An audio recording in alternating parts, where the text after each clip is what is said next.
Hello everyone, welcome to lecture number 4 on discrete mathematics। Previous lecture में हम लोगों ने पूरी डिटेल स्टडी करी थी डिराइव्ड ऑपरेटर्स की और उसकी प्रॉपर्टीज, है ना। तो जैसे हमने बेसिक ऑपरेटर्स पढ़े थे उसकी प्रॉपर्टीज पढ़ी थी, फिर उसके बाद कुछ प्रैक्टिस क्वेश्चंस करे थे। हम आज भी बिल्कुल वैसे ही करेंगे। हमने डिराइव्ड ऑपरेटर्स पढ़े, उसकी प्रॉपर्टीज पढ़ी, तो आज हम लोग उससे रिलेटेड कुछ प्रैक्टिस क्वेश्चंस करेंगे। ठीक है, चलो प्रैक्टिस क्वेश्चन को स्टार्ट करने से पहले मैं ये कुछ टर्मिनोलॉजी आपके सामने रख रहा हूँ। ये टर्मिनोलॉजी को मेरे को यूज करना है बेटा बहुत ज्यादा। गेट के क्वेश्चंस में भी आपको थोड़े बहुत कराऊंगा, तो ये यूज होंगी, इसलिए मैं आपको पहले एक बार ढंग से बता देता हूँ। देखो, सबसे पहली टर्म है बेटा सेटिस्फाइबल। सेटिस्फाइबल का मतलब क्या होता है? At least one true. क्या मतलब एटलीस्ट वन ट्रू? जैसे सिंपल भाषा में बात करूं, कोई भी मैं फॉर्मूला लिखता हूं, है ना, या कोई भी लॉजिकल एक्सप्रेशन लिखता हूं, जैसे मैंने ले लिया पी क्यू, ठीक है, और मैं लिखता हूं पी एंड क्यू, है ना। तो हम यहाँ लिखते थे false false false true, true false true true. और पी एंड क्यू में हम क्या कहते थे? हर जगह फॉल्स है, बस ट्रू एंड ट्रू में ट्रू है ना। यहाँ पे ट्रू आता था, बाकी हर जगह फॉल्स आता था। तो अब मैं कह सकता हूँ बेटा कि ये जो एक्सप्रेशन है ना पी एंड क्यू, ये एक्सप्रेशन सेटिस्फाइबल है। सेटिस्फाइबल मतलब एटलीस्ट एक जगह पे ट्रू आता है, एटलीस्ट एक जगह पे। तो अगर किसी भी एक जगह पे ट्रू आ रहा है, तब मैं उस फॉर्मूले को क्या कह सकता हूँ बेटा? सेटिस्फाइबल। तो इसका मतलब आप अच्छे से समझ गए होंगे। ठीक है, नेक्स्ट एक्सप्रेशन देखो, वैलिड। वैलिड का मतलब क्या होता है? हर जगह ट्रू आ जाए, हर जगह, है ना। अब आप बोलोगे कैसे आ जाएगा हर जगह ट्रू? मैं आपको एग्जांपल दिखाता हूँ, उसमें कोई मेरे को टेक्निकलिटीज नहीं है। जैसे सपोज कर लो, मैं लेता हूँ पी और यहाँ लिखता हूँ नॉट पी, तो ट्रू फॉल्स, तो यहाँ पे क्या आएगा? फॉल्स ट्रू, है ना, नॉट पी उल्टा हो जाएगा। अच्छा, अब मैं आपसे पूछता हूँ बेटा पी और नॉट पी, तो ट्रू और फॉल्स इज ट्रू, फॉल्स और ट्रू इज ट्रू। तो ये फॉर्मूला बेटा हर जगह ट्रू है, हर जगह। तो इसलिए हम इस फॉर्मूले को क्या बोल देंगे बेटा? फॉर्मूला बोल दो या एक्सप्रेशन बोल दो, ये एक वैलिड एक्सप्रेशन है, क्योंकि हर जगह ट्रू है ये। आई होप आप समझ पा रहे होगे। चलो नेक्स्ट एक्सप्रेशन देखो, वैलिड वाली बात समझ गए। नेक्स्ट क्या है बेटा? कॉन्ट्राडिक्शन। कॉन्ट्राडिक्शन का मतलब क्या होता है? हर जगह फॉल्स हो, हर जगह। एग्जाम्पल आप यहीं से आई थिंक गेस कर पा रहे होगे। मैं क्या करता हूं? पी एंड नॉट पी ले लेता हूं, है ना। लेट मी टेक दिस, ये चलो इधर लिख लेता हूं, मुझे कोई फर्क नहीं पड़ता, एक मिनट लगेगा। पी है, नॉट पी है, ट्रू फॉल्स, फॉल्स ट्रू। और अब मैं आपको बोल देता हूँ पी एंड नॉट पी, तो क्या आएगा? ये हर जगह फॉल्स आएगा। तो ये फॉर्मूला बेटा क्या है? ये देखो, कॉन्ट्राडिक्शन। ठीक है, मैं लिख देता हूँ, कोई बात नहीं। Contradiction, this is known as contradiction. ठीक है, दिस इज कॉन्ट्राडिक्शन, तो this is valid, this is valid, this is contradiction. और प्रीवियस स्लाइड पे हमने क्या देखा था? सेटिस्फाइबल। सेटिस्फाइबल सिर्फ और सिर्फ एक बात बोल रहा है बेटा, और कुछ नहीं कह रहा, किसी एक जगह ट्रू दे दो, बस सेटिस्फाई कर दो उसको, बस सेटिस्फाई मतलब उसको ट्रू कर दो किसी भी तरीके से, है ना। तो हमने यहाँ पे देख लिया था। तो क्या तरीका है पी एंड क्यू के लिए? पी एंड क्यू को सेटिस्फाइबल क्यों कह रहा हूँ? क्योंकि जब मैं पी और क्यू दोनों को ट्रू ले लेता हूँ, तो इसका आंसर ट्रू आ जाता है, डेट सेट, बस। और मुझे बोलने की जरूरत नहीं है। आई होप आप समझ पा रहे होंगे। नेक्स्ट है बेटा टोटोलॉजी। टोटोलॉजी मतलब एवरीवेयर ट्रू। तो ये भी तो वही था, वैलिड एवरीवेयर ट्रू। हाँ जी, तो बिल्कुल सेम है बेटा, सिर्फ अलग अलग नाम है और कुछ नहीं है। चाहे टोटोलॉजी बोल दो, चाहे वैलिड बोल दो, इट हार्डली मैटर्स, एकदम सेम कहानी है बेटा। ठीक है, सिर्फ अलग अलग नाम है और कुछ नहीं। चलिए नेक्स्ट, वही सिनोनियम्स। मेरे को आज तक अंग्रेजी में समझ नहीं आया बेटा सिनोनिम्स होते ही क्यों हैं, है ना। जब मीनिंग सेम है तो अलग अलग वर्ड्स बोलने ही क्यों है? तो ये फालतू की बात और कुछ नहीं है। ठीक है, तो ये वैलिड और टोटोलॉजी सिनोनिम्स है। ओके, नेक्स्ट है बेटा कंटीजेंसी। कंटीजेंसी में बस एक बात बेटा बहुत ध्यान रखनी है, कंटीजेंसी कहती है at least one true and at least one false. किसी एक जगह ट्रू और साथ साथ किसी एक जगह फॉल्स भी होना चाहिए, तब जाकर के बेटा मैं उसको बोलता हूं कंटीजेंसी। ये छोटा सा माइन्यूट डिफरेंस है, प्लीज बार बार मैं बोल रहा हूं, इसको ध्यान से पकड़ने की कोशिश करो। सेटिस्फाइबल ने सिर्फ एक बात बोल दी, किसी एक जगह ट्रू दे दो, मेरा काम खत्म हो जाएगा, डेट सेट, बस। और आगे कुछ चेक करने की जरूरत नहीं है, फॉल्स वगैरह कुछ नहीं चेक करना, बस किसी एक जगह ट्रू बोल दो, मेरा काम खत्म। That is satisfiable. तो किसी एक जगह ट्रू है, सेटिस्फाइबल है। कंटीजेंसी क्या कहता है? किसी एक जगह ट्रू होना चाहिए, साथ साथ किसी एक जगह फॉल्स भी होना चाहिए। मतलब जैसे ये, तो मैं क्या कह सकता हूँ, जो पी एंड क्यू है बेटा, ये किसी एक जगह ट्रू है और किसी एक जगह फॉल्स भी है, बस। तो इसका मतलब ये कंटीजेंसी भी है, तो ये सेटिस्फाइबल भी है, और इसको मैं सीटी लिख देता हूं शॉर्ट में, कंटीजेंसी भी है। ठीक है, आई होप आप समझ पा रहे होगे। तो अब कोई ऐसी सेटिस्फाइबल दिखाओ जो कंटीजेंसी ना हो, तब आपको लगेगा कि हाँ सर आप एकदम बढ़िया बात बोल रहे हो। कोई एक ऐसा फॉर्मूला बताओ मुझे जो कि कंटीजेंसी तो हो, मतलब सॉरी, सेटिस्फाइबल हो कंटीजेंसी ना हो, या कंटीजेंसी हो सेटिस्फाइबल ना हो, दोनों चीजें मैं आपको दिखा देता हूँ, है ना। चलो मैं कोशिश करता हूँ, कोशिश करूंगा, जरूरी नहीं कि आई जाए, कोशिश मैं करूंगा। तो मैं पहले आपको ऐसे दिखाता हूँ कि सेटिस्फाइबल हो बट कंटीजेंसी ना हो। फॉर एग्जाम्पल ये देखो बेटा, ये नो डाउट ये एक वैलिड फॉर्मूला था, या यू कैन से एक टोटोलॉजी था, है ना। वैलिड बोल दो या टोटोलॉजी बोल दो, एक ही बात है। बट मैं इसको सेटिस्फाइबल कहूं तो आपको मेरे ख्याल से कोई डाउट नहीं होना चाहिए दिमाग में। सेटिस्फाइबल का मतलब, ये थोड़ी डीप में बातें हैं बेटा, आपको तंग करेंगी, एक बार आराम से समझ लो। सेटिस्फाइबल का मतलब क्या होता है, किसी एक जगह ट्रू दे दो, बस मेरे को यहां बताओ किसी एक जगह ट्रू है ना, वही बात खत्म हो जाएगी, दैट इज सेटिस्फाइबल। अब क्या मैं इसको कंटीजेंसी कह सकता हूं? बेटा नहीं कह सकता। क्यों? क्योंकि मैंने क्या कहा था, एक जगह ट्रू और कम से कम एक जगह फॉल्स भी दिखाना है। कम से कम एक जगह ट्रू, कम से कम एक जगह फॉल्स, ये देखो बेटा, दैट इज कंटीजेंसी। तो क्या ये कंटीजेंसी है? ये बेटा ये कंटीजेंसी तो नहीं है ना, क्योंकि किसी एक जगह ट्रू था बट किसी एक जगह फॉल्स तो नहीं नजर आया, तो ये कंटीजेंसी, सीटी लिख रहा हूं, सीटी ये नहीं बन पाया। ठीक है, तो ये जो लिखी है मैंने, ये वैलिड है या टोटोलॉजी बोल दो या सेटिस्फाइबल बोल दो, ये सब कुछ है, लेकिन बेटा ये कंटीजेंसी नहीं निकला। अच्छा, अब उल्टा भी देखने की कोशिश करता हूं कि कंटीजेंसी तो निकल आए लेकिन सेटिस्फाइबल ना निकले। वो बात बिल्कुल गलत नहीं हो सकता। आप खुद से समझदार हो, क्यों नहीं हो सकता? क्योंकि देखो पीछे मैंने क्या कहा है, इसमें मैंने क्या कहा है, एटलीस्ट वन ट्रू देना ही देना है। अब जैसे ही आपने एटलीस्ट वन ट्रू दिया, देते ही सेटिस्फाइबल तो अपने आप से हो गया ना। ठीक है, तो आई थिंक आप समझ पा रहे होगे। और सिंपल भाषा में बोलूं, बिल्कुल सिंपल भाषा में, तो मैं ये कह सकता हूं बेटा कि कंटीजेंसी, जो कंटीजेंसी है वो सबसेट है सेटिस्फाइबल का, है ना। क्यों? क्योंकि कंटीजेंसी में एक एक्स्ट्रा रिक्वायरमेंट है कि at least one must be false also, है ना। एटलीस्ट वन ट्रू वाली बात दोनों में है, कंटीजेंसी और सेटिस्फाइबल में, बट कंटीजेंसी में एक और एक्स्ट्रा बात है, क्या? कि at least one must be false. तो आई होप आप समझ पा रहे होगे। सो सिंपली हम क्या कह सकते हैं कि contingency will be subset of satisfiable. तो मतलब जो भी कंटीजेंसी होगी वो सेटिस्फाइबल जरूर होगी, बट जो सेटिस्फाइबल होगी वो कंटीजेंसी हो भी सकती है और नहीं भी हो सकती। मैंने आपको एग्जांपल अभी थोड़ी देर पहले दिखाया था, you can check it out, है ना, कि ये हमारे पास सेटिस्फाइबल आ गई थी बट कंटीजेंसी नहीं आई थी, है ना। तो यहाँ पे कोई हो दैट इज पॉसिबल, है ना, जैसे मतलब टोटोलॉजी, तो टोटोलॉजी एक सेटिस्फाइबल है बट वो कंटीजेंसी नहीं है। ठीक है, बट अगर कोई कंटीजेंसी होगी तो सेटिस्फाइबल 100% निकलेगी निकलेगी, बिकॉज एटलीस्ट वन ट्रू वाली बात आ रही है। आई होप मैंने काफी बार रिपीट किया, आपको समझ में आ गया होगा। रिपीटेशन मैंने इसलिए करी है क्योंकि ये छोटा सा, मतलब यू कैन से थोड़ा सा डिफिकल्ट कंसेप्ट है, एंड आई होप आप इस चीज को पकड़ गए होगे। चलिए आगे बढ़ते हैं। देखिए, ओके, ये सब हम देख चुके हैं।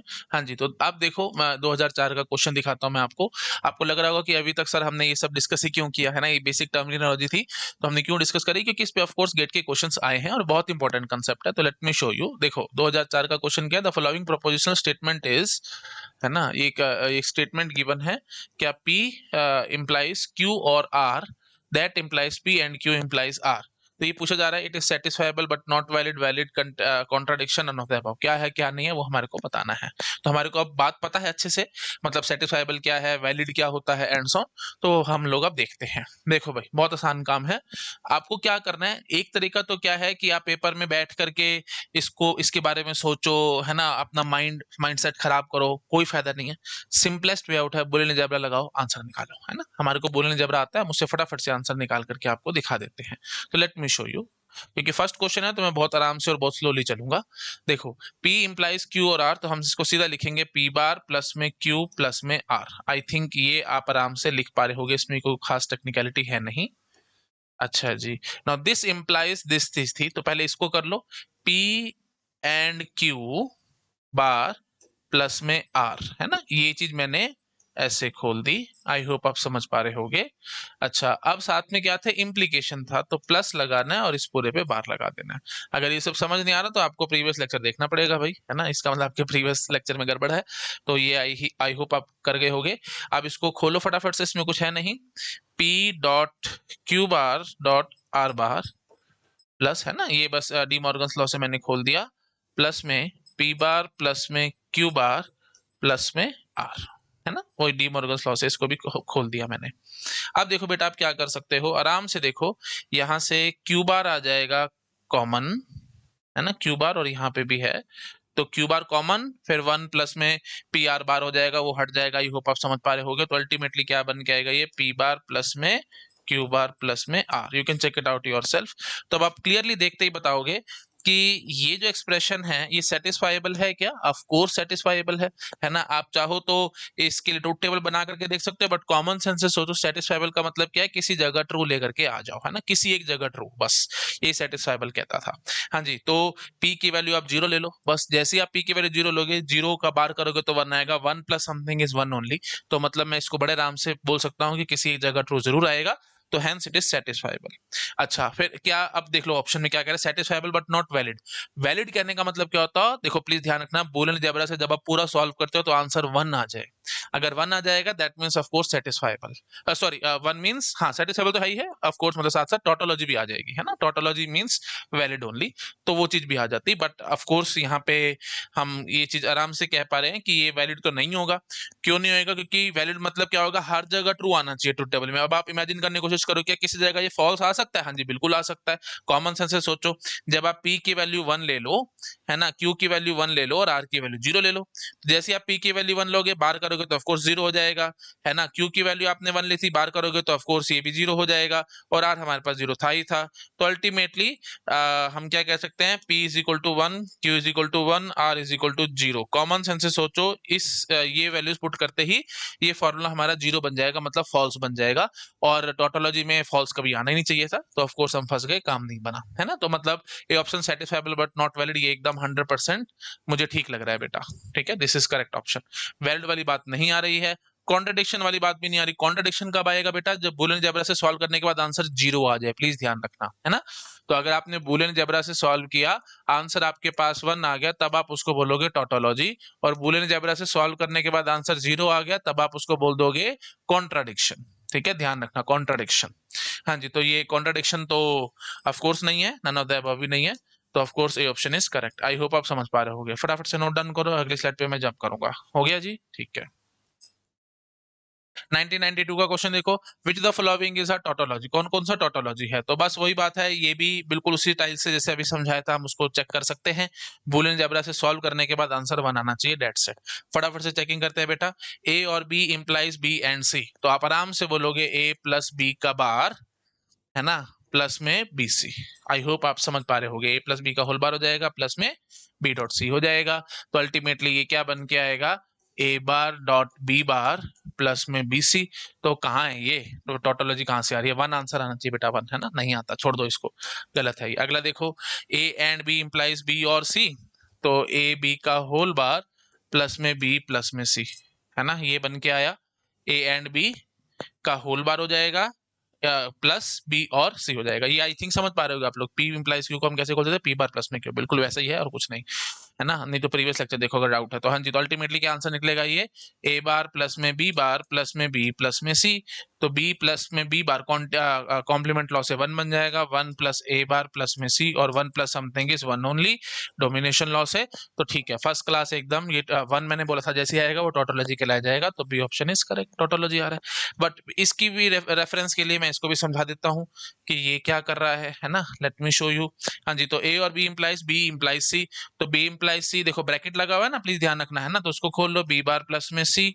अच्छा, इधर क्या था, ए और बी, लो जी, ए प्लस में बी इंप्लाइज कर रखा था, तो प्लस लगा करके पूरे पे बार लगा देना, है ना। आई होप आप समझ पा रहे होगे। अच्छा, यहाँ पे एक बात और बताता चलता हूँ, बहुत बढ़िया पॉइंट है बेटा। आपके मन में आ सकता है कि और पहले सॉल्व होगा, इंप्लीकेशन पहले सॉल्व होगा क्या नहीं होगा, तो उस चीज के लिए सिंपलेस्ट वे आउट मैं आपको बताता हूँ बेटा, ध्यान रखना। सबसे पहले नॉट सॉल्व होगा, ये इनका हियरार्की है, मतलब किस वे से हम इनको सॉल्व करेंगे, या प्रेसिडेंस आप समझ लो। सबसे पहले नॉट सॉल्व होता है, प्लीज ध्यान रखना। नॉट के बाद एंड होता है, फिर और होता है, फिर इंप्लीकेशन होता है, और फिर डबल इंप्लीकेशन होता है। ये बेटा सीक्वेंस है जिसको हमारे को फॉलो करना है, तो याद रखना। और हमेशा पहले सॉल्व होगा, बाद में इंप्लीकेशन होगा, तो इसलिए मैंने पहले और ही सॉल्व किया था, मैंने ए प्लस बी यहाँ पे लगा दिया था, उसके बाद मैंने इंप्लीकेशन को सॉल्व किया। और ये वाला इंप्लीकेशन क्यों पहले सॉल्व हुआ बेटा, आप खुद से गैस कर पा रहे होगे, ब्रैकेट लगी हुई थी, इसलिए मैंने इसको पहले सॉल्व किया, बी बार प्लस में सी, और फिर ए और बी लिख दिया। फिर इस इंप्लीकेशन को सॉल्व करने के चक्कर में बीच में प्लस लगाया और ऊपर बार चिपका दी। हाँ जी, तो अल्टीमेटली ये क्या बन के आएगा बेटा, ए बार बी बार प्लस में बी बार प्लस में सी। तो यहां से आप देख सकते हो बी बार कॉमन आ जाएगा और सब उड़ जाएगा, तो बी बार प्लस में सी आएगा। तो अल्टीमेटली कहीं से ये कोई टोटोलॉजी बनती नहीं नजर आ रही। टोटोलॉजी कब बनती बेटा, जब ये पूरा फॉर्मूला हमारा 1 बन के आता है ना। आई होप आप समझ पा रहे होगे। तो फिलहाल ये क्या है बेटा, अगर मैं आपसे पूछूं ध्यान से, तो फिलहाल ये क्या है, तो आप बड़े आराम से बताओगे। मैं पूछता हूं आपसे, क्या ये सेटिस्फाइबल है? हाँ जी, आप बोलोगे सर बिल्कुल सेटिस्फाइबल है, सी की वैल्यू 1 पुट कर दो, काम खत्म, 1 प्लस समथिंग इज 1 ओनली, है ना। तो सेटिस्फाइबल बड़े आराम से है। अच्छा, क्या ये कंटीजेंसी है? कंटीजेंसी कहने का मतलब क्या होगा, एक जगह ट्रू और एक जगह फॉल्स जरूर आना चाहिए था टेबल में। तो आप टेबल अपने आप बना सकते हो, है ना। तो उसमें आप, अच्छा, और ये बढ़िया बात बताऊं, बी बार प्लस में सी आए ना, तो बी बार प्लस में C is nothing but B implies C. तो बी इंप्लाइज सी में आपको पता है, दो ऊपर के दो जगह, ऊपर ट्रू था, बीच में एक फॉल्स था, और फिर नीचे ट्रू था, याद आ रहा है ना आपको, है ना। ट्रू टेबल आई थिंक याद होगी आप लोगों को। जब बी की वैल्यू ट्रू होगी, सी की वैल्यू फॉल्स होगी, तब फॉल्स है ना। बाकी हर जगह ट्रू चल रहा था, तो ठीक है, एक जगह ट्रू एक जगह फॉल्स नजर आता है ना, वही बात खत्म हो जाएगी। तो दैट इज कंटीजेंसी ऑल्सो। ठीक है, तो सेटिस्फाइबल है, हाँ जी बिल्कुल है, सेटिस्फाइबल भी है ही है, साथ में कंटीजेंसी भी है ही है। आई होप आपको बहुत अच्छे से पकड़ में आ रहा होगा मैं क्या कह रहा हूँ। अगर बाय चांस ये स्टैंडर्ड फार्मूला ना बन रहा होता, तो भी आप वैल्यूज पुट कर करके देख सकते हो, है ना। मतलब 1 भी आ रहा है, 0 भी आ रहा है आंसर, तो फाइनली हम बोल देंगे कि हाँ जी ठीक है, कंटीजेंसी है। 1 तो आ पा रहा है लेकिन 0 नहीं आ पा रहा, तो हम कह देंगे कि बेटा सेटिस्फाइबल है। और ऑफ कोर्स 0 कहीं नहीं आया, तो इसका मतलब वो टोटोलॉजी भी है ही है ना। ऑफ कोर्स आप समझ पा रहे हो। चलो शाबाश, नोट डाउन करो, सेट पे जंप करूंगा। हाँ, तो इसने टोटोलॉजी कहा था, तो बी ऑप्शन हमारा करेक्ट आया है। तो बेटा सेटिस्फाइबल भी है ही है, कोई रोक नहीं सकता इस चीज को। ठीक है, चलिए। अच्छा, लास्ट वाला जो है बेटा, ये डी ऑप्शन, ये बिल्कुल गलत बना रखा है इन्होंने, क्योंकि मैंने आपको अच्छे से समझाया था कि इंप्लीकेशन जो होता है, ना तो कॉम्पिटिटिव है, ना ही वो एसोसिएटिव है। तो अगर आपने ये एक्सप्रेशन लिखी है, बिल्कुल गलत है। आप एक्सप्लेनेशन नहीं दे रहे कि इसको पहले सॉल्व करना चाहते हो, क्योंकि ए इंप्लाइज बी अगर पहले सॉल्व होगा तो कुछ और आंसर आएगा, बी इंप्लाइज सी पहले सॉल्व करने की कोशिश करोगे तो कुछ और आंसर आएगा। तो अब चाहते क्या हो, आपने यहाँ पे बताया ही नहीं ढंग से, है ना। तो ये बिल्कुल गलत है बेटा, प्लीज ध्यान रखना, डी ऑप्शन इज रॉन्ग, क्योंकि A implies B implies B implies C था। तो ठीक है, मैं इसको तो पहले सॉल्व कर दूंगा, जो भी आंसर आएगा उसके बाद फिर इनको कैसे सॉल्व करना है वो नहीं मैंने समझा रखा। मतलब समझ पा रहे होगे आप, बी इंप्लाइज सी को आप एक्स मान लो, तो ए इंप्लाइज बी इंप्लाइज एक्स हो गया, ए इंप्लाइज बी इंप्लाइज एक्स हो गया। अब किसको पहले सॉल्व करूं पता ही नहीं, है ना, फंस गया मैं। आई होप समझ पा रहे हो। चलो शाबाश, नोट डाउन करो, रिसेट पे जंप करूंगा। हो गया जी, ठीक है, आगे आ जाओ। 1996 का क्वेश्चन देखो, which the following is not true. तो this is and, this is or, this is not, है ना। Implication as implication, and this is two way implication, वो आई थिंक सबको पता ही है, सिर्फ ऐसे इन्होंने बता रखा है। हाँ जी बताओ भाई, नॉट ट्रू बताना है आपको, कौन सा ट्रू नहीं है। ठीक है, प्लीज ध्यान रखना। अब ये बात भी ध्यान रखना, नॉट ट्रू मतलब, नॉट ट्रू मतलब क्या हुआ, जो टोटोलॉजी ना निकले, प्लीज ध्यान रखना। नॉट ट्रू मतलब, ट्रू मतलब क्या, ऑफ कोर्स ट्रू आने का मतलब टोटोलॉजी। तो नॉट ट्रू मतलब जो टोटोलॉजी ना हो, बस, उसके अलावा कुछ भी हो मेरे को फर्क नहीं पड़ता, बस टोटोलॉजी नहीं होनी चाहिए। मतलब आंसर जब मैं इसको सॉल्व करूं, बूलियन अलजेब्रा से सॉल्व करूंगा, आंसर 1 नहीं आना चाहिए, बस इस बात का हमारे को ध्यान रखना। चलो शुरू हो जाओ, फटाफट से चेक करते हैं। हाँ जी, पहला ये इस चीज के लिए चेकिंग करेंगे, तो क्या आएगा बेटा, ये ब्रैकेट खोलेंगे हम लोग फटाफट से, एक्स बार प्लस में वाई आ जाएगा, फिर क्या आएगा, डॉट एक्स आएगा, है ना, और उसके बाद फिर बार लगा करके प्लस में वाई आ जाएगा, है ना। आई होप आप समझ पा रहे होगे, एक्स इंप्लाई वाई, एक्स बार प्लस में वाई हो जाएगा, डॉट एक्स का पूरा बार प्लस में वाई, है ना। फटाफट से इसको खोलो, अल्टीमेटली क्या बनेगा, एक्स डॉट वाई बार प्लस में एक्स बार प्लस में वाई, है ना। आई होप आप समझ पा रहे होगे। तो अल्टीमेटली यहां से देखो बेटा आराम से, है ना, ये देखो, ये समझ में आया सब लोगों को, एक्स डॉट वाई बार प्लस में एक्स बार, ये डी मॉर्गन लॉ से मैंने खोल दिया, प्लस में, अगर आपको जल्दी जल्दी लग रहा है प्लीज थोड़ा सा आप खुद से करने की कोशिश करो, आपके पास आंसर आएगा। मेरे को टाइम वेस्ट नहीं करना चाहिए, क्योंकि मैंने आपको पहले बहुत बार सब चीजें बता दी हैं। हाँ जी, तो अल्टीमेटली आप देखो बेटा, यहाँ से ये और ये चीज, है ना, y और एक्स वाई बार से आप आराम से गेस कर पा रहे हो, डी एब्जॉर्प्शन लॉ की हेल्प से x प्लस में y बन जाएगा, ये x प्लस में y बनते ही साथ में x बार था, तो जैसे ही x बार और x पकड़ोगे तो आंसर क्या निकलेगा, 1, कॉम्प्लीमेंट लॉ से 1 प्लस समथिंग इज 1 ओनली, तो टोटोलॉजी आता है। ये ऑप्शन तो गलत है। ठीक है, बी ऑप्शन की चेकिंग कराता हूं मैं आपको। इसके लिए देखो बेटा क्या करेंगे, क्या कह रहे हैं आप यहाँ पे, नॉट एक्स इंप्लाइज वाई, तो ये क्या बन जाएगा, एक्स बार का बार, है ना, क्योंकि पहले से नॉट लगा हुआ है, एक्स इंप्लाइज वाई तो एक्स बार प्लस में वाई होता, बट ये एक नॉट और है, तो एक्स प्लस में वाई बन जाएगा। ये लिखो फटाफट से, दिस इज एक्स प्लस में वाई। अच्छा, फिर डॉट, हाँ जी, आगे क्या करेंगे, ये क्या हो गया, वही बात है, एक्स प्लस में वाई बार आ जाएगा, है ना। इसमें मेरे ख्याल से कुछ है नहीं खास, ये एक्स बार हो गया तो डबल बार हो जाएगा, डेट इज एक्स प्लस में वाई बार हो जाएगा, और इंप्लाइज एक्स था तो इसका मतलब प्लस एक्स करके इस पूरे पे बार चिपका देना। आई होप आप समझ पा रहे होगे। अब बताओ बेटा आगे क्या करूं मैं, देखो बहुत आसान काम है। अब हम इसको बस खोलना चाहते हैं, तो मैं क्या करूंगा, देखो ये देखो, ये एक्स और एक्स सेम है ना, और वाई वाई बार उड़ जाएगा। आई थिंक ये सब बातें मैंने आपको पिछले लेक्चर्स में बहुत बार बता रखी हैं। तो डायरेक्ट इसका आंसर क्या निकलेगा बेटा, एक्स बार प्लस में x, तो ये भी क्या बन गया 1। टोटोलॉजी चाहिए थी तो टोटोलॉजी आ रही है, और इसने कहा था टोटोलॉजी नहीं चाहिए तो टोटोलॉजी आ रही है, 1 आ रहा है आंसर, तो ये भी गया ऑप्शन। आई होप आपको समझ में आ रहा होगा बेटा। प्लीज आराम से देखो, x प्लस में y डॉट x प्लस में y बार, तो x प्लस y बार बन जाएगा। याद करो, अगर आपको चाहिए बेबी स्टेप्स तो मैं कर देता हूँ। x प्लस में y बार बनेगा बाय डिस्ट्रीब्यूटिव लॉ, है ना। तो इसको पूरा बार हो जाएगा, y बार उड़ जाएगा अल्टीमेटली, तो ये x बार प्लस में x that is equal to 1, है ना। आई होप आप समझ पा रहे हो। चलो अगला ऑप्शन देखो, x इंप्लाइज x और y। इसके लिए क्या करेंगे, that is also very very easy, है ना। कहाँ करूं, चलो इधर करता हूं, x इंप्लाइज x और y, तो x प्लस में x और y, ये ऐसे बार लगेगा ना, देखो आराम से, x इंप्लाइज x और y था, तो x पे बार प्लस x और y। अब ये देखते हैं, कोई भी बता देगा भाई x बार प्लस में x इज 1 ओनली, तो अगेन ये क्या आंसर आ रहा है, 1 आ रहा है, तो जो कि मेरे को नहीं चाहिए, नॉट ट्रू कहा था, तो ये भी गया। ऑफ कोर्स डी ऑप्शन हमारा करेक्ट आएगा, बट स्टिल आप चेक करना चाहते हो तो मैं यहाँ पे आपको चेकिंग भी कराता हूँ। यहाँ पे देखो बेटा क्या करना है, x और y डबल इंप्लीकेशन, प्लीज ध्यान रखना, double implication, not x implied not y। Check करते हैं x और y, है ना, कहाँ करूं, चलो यहां करते हैं। देखो बेटा x और y है, तो मतलब x प्लस में y, डबल इंप्लीकेशन, क्या कह रहे हैं, not x implies not y। ध्यान से देखो, तो x प्लस में y बार, है ना, ये क्या बन जाएगा x, और यहां से प्लस में y बार, x प्लस में y बार।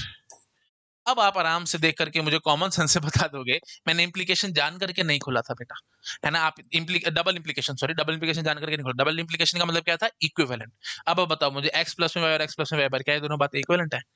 आराम से बोलोगे सर कोई मतलब इन्हें, दोनों इक्विवेलेंट नहीं है, ये दोनों फॉर्मूला इक्विवेलेंट नहीं है, तो इसका मतलब क्या हुआ, ये बिल्कुल बात ठीक है, ये हमारी ये ट्रू वाली बात नहीं आई, तो ultimately this option is correct, D option is correct, है ना। बट स्टिल अगर आपको फिर भी डाउट आ रहा है कि सर कहीं हम कुछ भूल ना जाए, कुछ गड़बड़ ना हो जाए, मेरे को इसमें भी कोई दिक्कत नहीं, आप बोले जबरा से इसको खोल करके देख लो, मैं आपको खोल करके दिखा देता हूँ। देखो भाई, डबल इंप्लीकेशन कैसे खोलते थे, दोनों सेम टू सेम, फिर दोनों पे बार चिपका दो, दोनों सेम टू सेम मतलब x प्लस में y डॉट x प्लस में y bar, same to same हो गया, प्लस दोनों पे बार लगा करके चिपका देना, डॉट x प्लस में y बार का होल बार, ठीक है। हाँ जी, ये चीज पकड़ में आई। अच्छा बस, अब यहां से आप देखते ही बता दोगे, ये तो क्या बन के आएगा बेटा x, है ना, x प्लस में y डॉट x प्लस में y बार, x प्लस में y बार उड़ जाएगा, तो अल्टीमेटली x आ गया।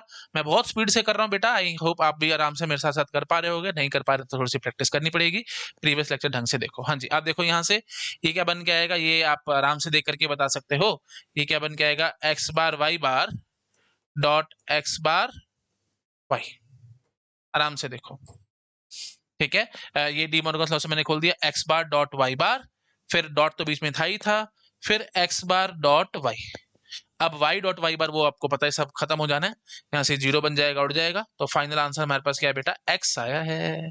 तो x तो कोई टोटोलॉजी तो है नहीं, है ना।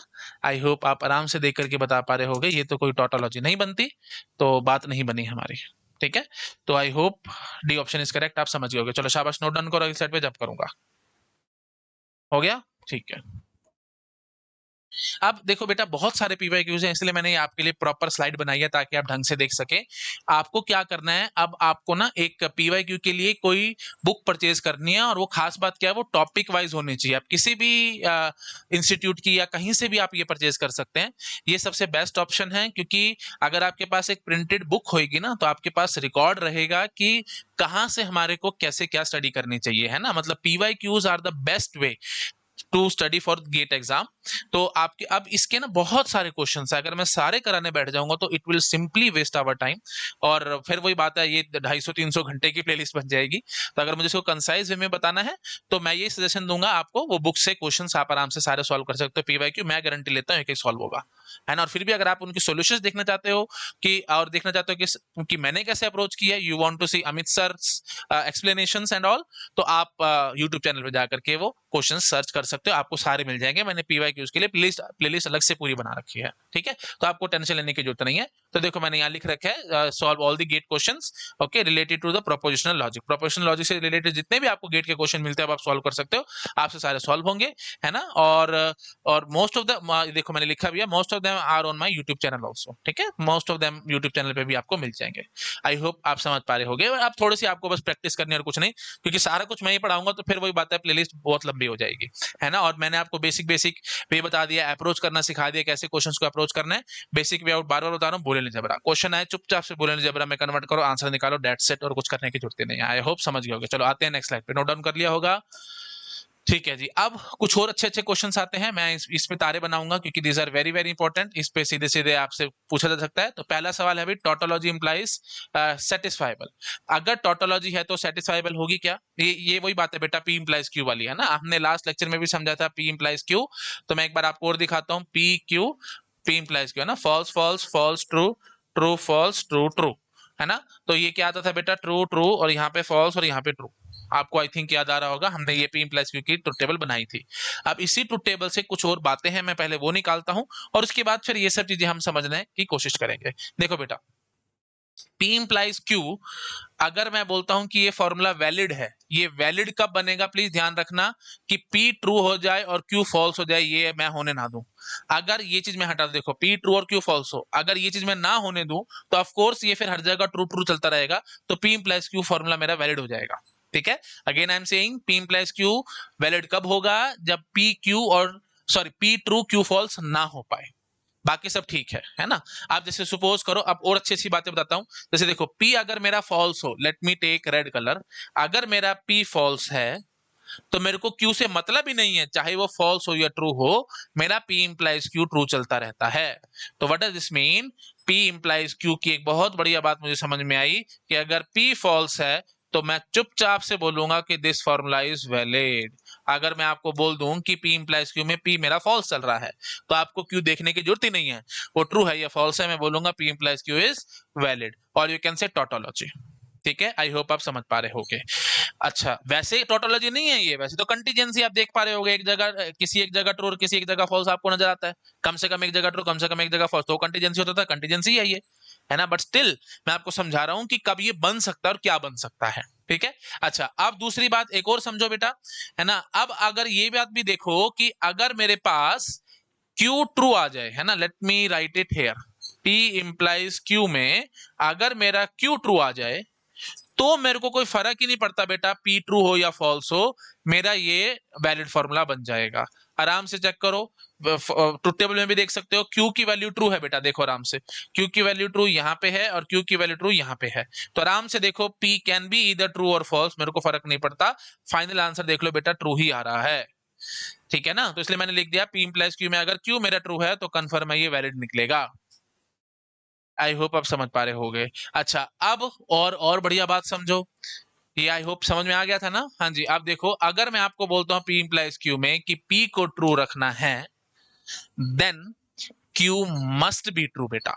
अगर आपने Q को फॉल्स कर दिया फिर ये फॉर्मूला वैलिड नहीं बनेगा, तो अगर P ट्रू है तो Q को ट्रू होना पड़ेगा, दैट इज फॉर श्योर, है ना, क्योंकि P ट्रू हुआ Q फॉल्स होगा तो फिर ये फॉर्मूला वैलिड नहीं बनता।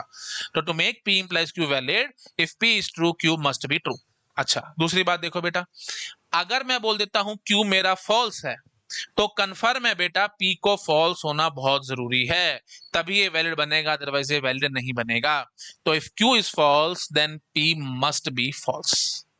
आई होप आप समझ पा रहे होगे, है ना। हाँ, लेकिन अगर मेरा P फॉल्स आ गया तो Q can be either true और फॉल्स, मुझे फर्क नहीं पड़ता, और ऐसे ही मेरा Q ट्रू आ गया तो मेरे को फर्क नहीं पड़ता ये P ट्रू हो या फॉल्स हो, ये वैलिड बनता रहेगा। ये चार बातें बेटा आपके दिमाग में बहुत अच्छे से घर कर जानी चाहिए, क्योंकि इसका मेरे को आगे चल के बहुत ज्यादा यूज करना है। अब इसको याद करने का एक सिंपलेस्ट तरीका जो मैंने बना रखा है, बहुत सारे स्टूडेंट्स को इसमें डाउट आता था, तो मैंने एक तरीका बना रखा है, क्या, देखो सीधी सी बात है बेटा, सच बोलोगे तो आगे बढ़ोगे जिंदगी में, फॉरवर्ड फॉरवर्ड, सच बोलोगे तो आगे बढ़ोगे, लेकिन झूठ बोलोगे अगर तो पीछे आओगे, झूठ बोलोगे तो पीछे आओगे। सिंपल एकदम। सच बोलोगे तो जिंदगी में आगे बढ़ोगे, झूठ बोलोगे तो पीछे आओगे। इस तरीके से आप याद रख सकते हो। तो मतलब क्या हुआ, पी इंप्लाइज क्यू में अब आप बहुत जल्दी बोलोगे। अगर आपने सच बोला मतलब पी को ट्रू रखा तो क्यू को ट्रू करना पड़ेगा। Forward direction, forward direction. True देखते ही फॉरवर्ड। अच्छा, और अगर आपने क्यू को फॉल्स कर दिया तो बैकवर्ड। झूठ बोला है तो पीछे आओगे ही आओगे। That's it.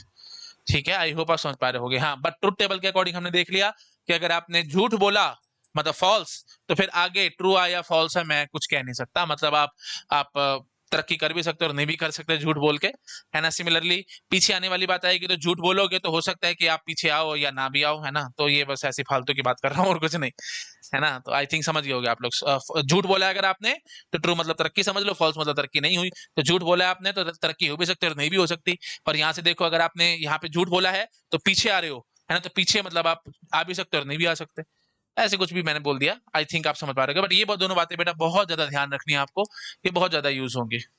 ठीक है, आई होप क्लैरिटी आ गई होगी। तो अब आप जरा मुझे समझाओ, अगर मैं आपके सामने P इंप्लाइज Q एक स्टेटमेंट देता हूं और मैं आपको कहता हूं बेटा कि ये प्रूव करो कि वैलिड नहीं है, दिस इज नॉट वैलिड, तो आपको क्या करना है बेटा, किसी तरीके से P को ट्रू कर जाओ और Q को फॉल्स कर जाओ। अगर आप किसी तरीके से P को ट्रू और Q को फॉल्स करने में कामयाब हो गए तो इमीडिएटली मैं बोलूंगा कि P implies Q is not a valid formula. थोड़ा थोड़ा आई थिंक आपके दिमाग में घुस रहा होगा मैं क्या कहने की कोशिश कर रहा हूं। P इंप्लाइज Q को मैं वैलिड फार्मूला कब नहीं कहूंगा, जब इसको ट्रू और इसको फॉल्स में करने में कामयाब हो गया। हाँ, और P इंप्लाइज Q को मैं वैलिड फार्मूला कब बोल पाऊंगा, P इंप्लाइज Q को अगर मैं बोलता हूं कि ये वैलिड फार्मूला है, तो मैं वैलिड फार्मूला बेटा कब कह पाऊंगा, जब मैं किसी भी तरीके से इसको ट्रू और इसको फॉल्स नहीं कर पा रहा, है ना। अगर मैं किसी भी तरीके से, मैं जितना मर्जी जोर लगा लूं, किसी भी तरीके से काम करने की कोशिश कर लूं, मैं इसमें P को ट्रू और Q को फॉल्स अगर कभी भी नहीं कर पा रहा, तब मैं क्या बोल दूंगा इस फॉर्मूले को, वैलिड। आई होप आपके दिमाग में घुस रहा होगा मैं क्या कहने की कोशिश कर रहा हूं। अब आओ पीछे बेटा, अब ये सब अगर आप समझ चुके हो, अब आओ पीछे। हाँ जी, अब देखो, अब मैं आपसे पूछता हूँ ये फॉर्मूला वैलिड है या नहीं है।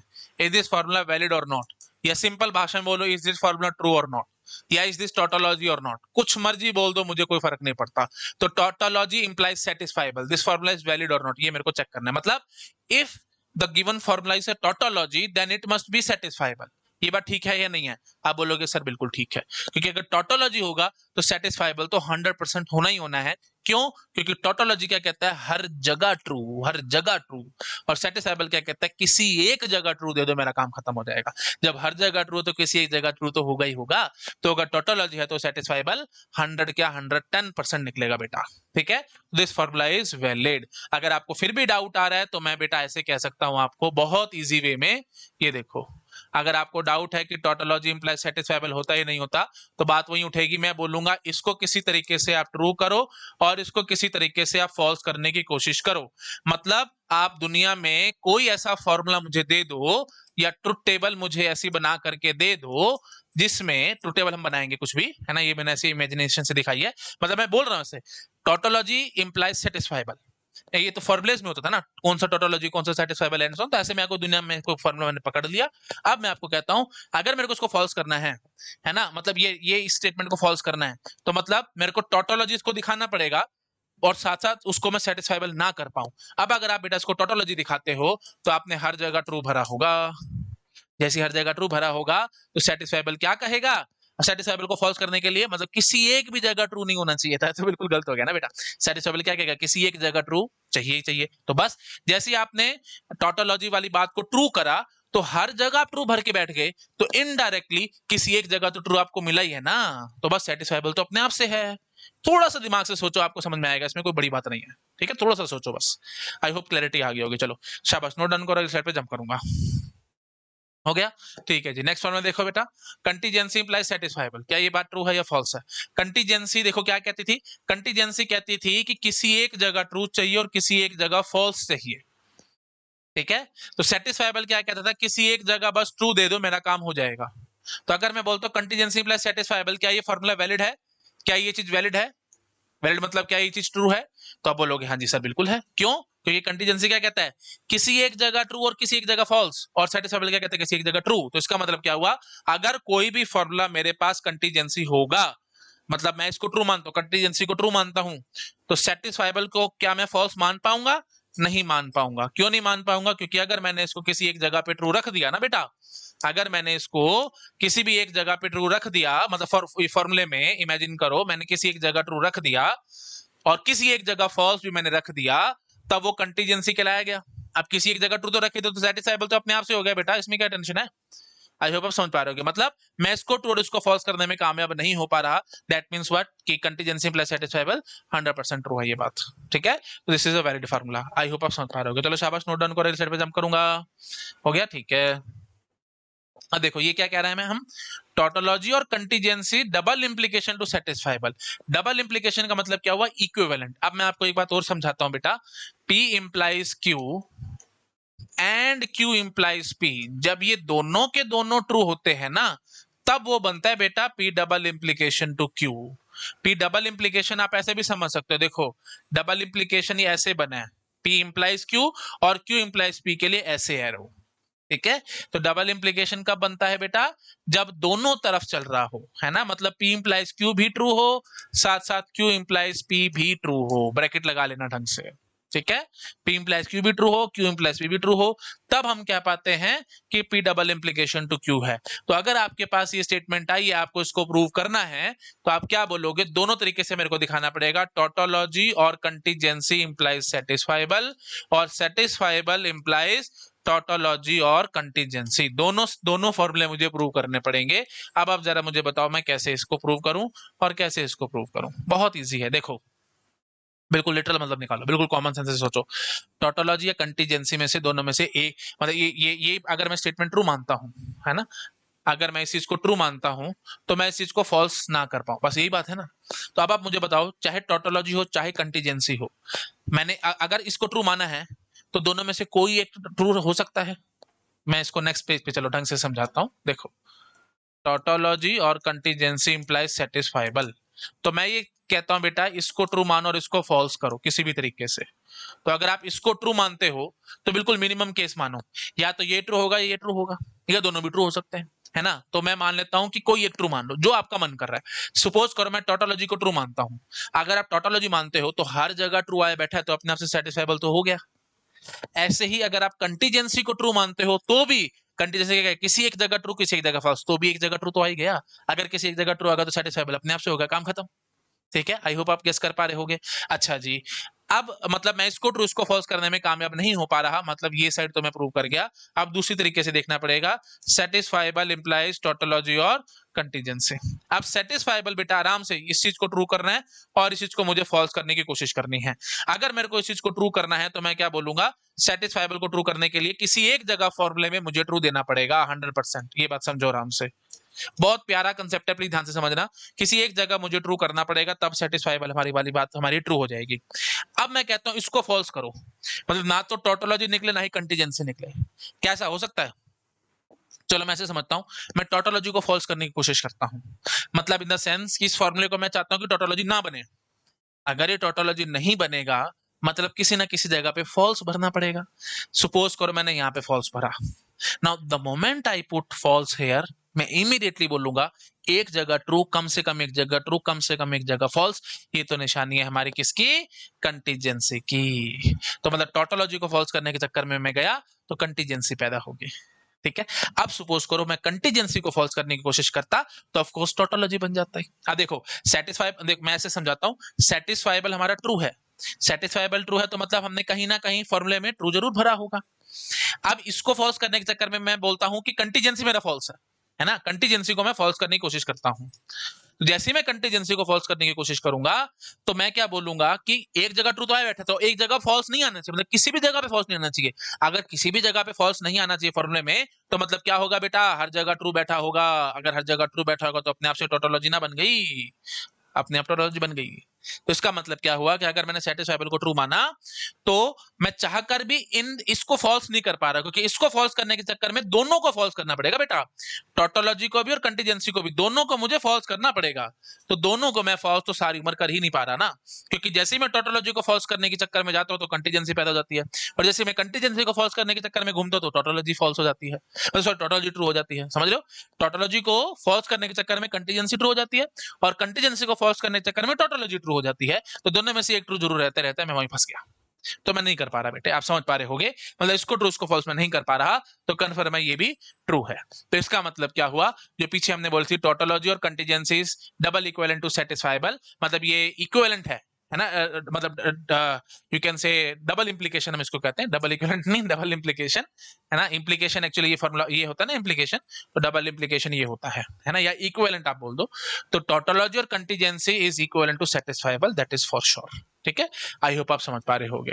तो ठीक है जी, डेट्स इट। तो ये फॉर्मूला भी एकदम वैलिड है। ठीक है, आते हैं अगली स्लाइड पे। नोट डाउन, सीधे सीधे पेपर में क्वेश्चन आएंगे बेटा, सीधे सीधे। ठीक है, बोल देगा कि इफ वी या टोटोलॉजी और contingency same as satisfiable, is this true or not? Yes, this is true. ठीक है, आई होप आप समझ पा रहे होगे। और पीछे ये इसकी अंग्रेजी ऐसे बोलेगा, if a formula is contingency then it is satisfiable also. Yes, this is true, है ना, ये हमने देख लिया कि if it is contingency then it is satisfiable also. ठीक है, उससे पीछे वाले में सीधा ये से पूछ सकता है, ये हमने क्या देखा था, ये हाँ, if a given formula is tautology then it is satisfiable also. हाँ जी, बिल्कुल सेटिस्फाइबल होगा ही होगा, अगर टोटोलॉजी है तो सेटिस्फाइबल जरूर होगा, है ना। हाँ जी, आगे आ जाओ आप।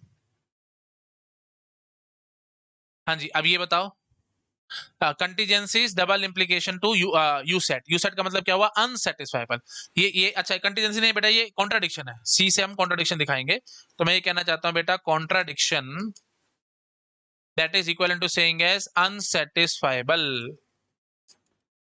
देखो सिंपल भाषा में बात करो, सेटिस्फाइबल का मतलब क्या होता है, किसी एक जगह पे ट्रू जरूर आना चाहिए। अनसेटिस्फाइबल का मतलब क्या होगा, किसी भी एक जगह पे ट्रू नहीं आना चाहिए। अगर किसी भी एक जगह पे ट्रू नहीं आ रहा होगा फॉर्मूले में, तो ऑफ कोर्स वो क्या होगा, हर जगह फॉल्स। हर जगह फॉल्स बैठा होगा तो क्या होगा, कंटीजेंसी, सॉरी कॉन्ट्राडिक्शन। तो मैं यहाँ पे पूछ रहा हूँ, कॉन्ट्राडिक्शन इज सेम एज अनसेटिस्फाइबल, 100% ये बात ठीक है। आई होप आप समझ पा रहे होगे। तो formula is contradiction, then that means it is unsatisfiable, of course. ठीक है, आई होप नहीं समझ में आया तो आप ऐसे समझ सकते हो, कोई भी दुनिया का फॉर्मूला मैंने उठाया और मैं कहता हूं कि वो अनसेटिस्फाइबल है। अनसेटिस्फाइबल है मतलब किसी भी जगह पे आपने ट्रू नहीं भरा, किसी भी जगह पे ट्रू नहीं भरा, तो मतलब हर जगह आपने क्या भरा होगा, फॉल्स। और जैसे हर जगह फॉल्स भरा होगा तो क्या पैदा हो गया, कॉन्ट्राडिक्शन। इसी लिखा है मैंने, सी, कॉन्ट्राडिक्शन, है ना। आई होप आप समझ पा रहे होगे। चलो शाबाश, नोट डन करो, इस साइड पे जंप करूंगा, हो गया, ठीक है। हाँ, नॉट ट्रू, और ये नॉट ट्रू इम्प्लाइज सी, ये क्या नॉट ट्रू मतलब वही टोटोलॉजी, मतलब टोटोलॉजी का मैंने नॉट कर दिया तो ऑफ कोर्स क्या पैदा होगा, कॉन्ट्राडिक्शन। सी मतलब कॉन्ट्राडिक्शन, ठीक है, of course that is also true.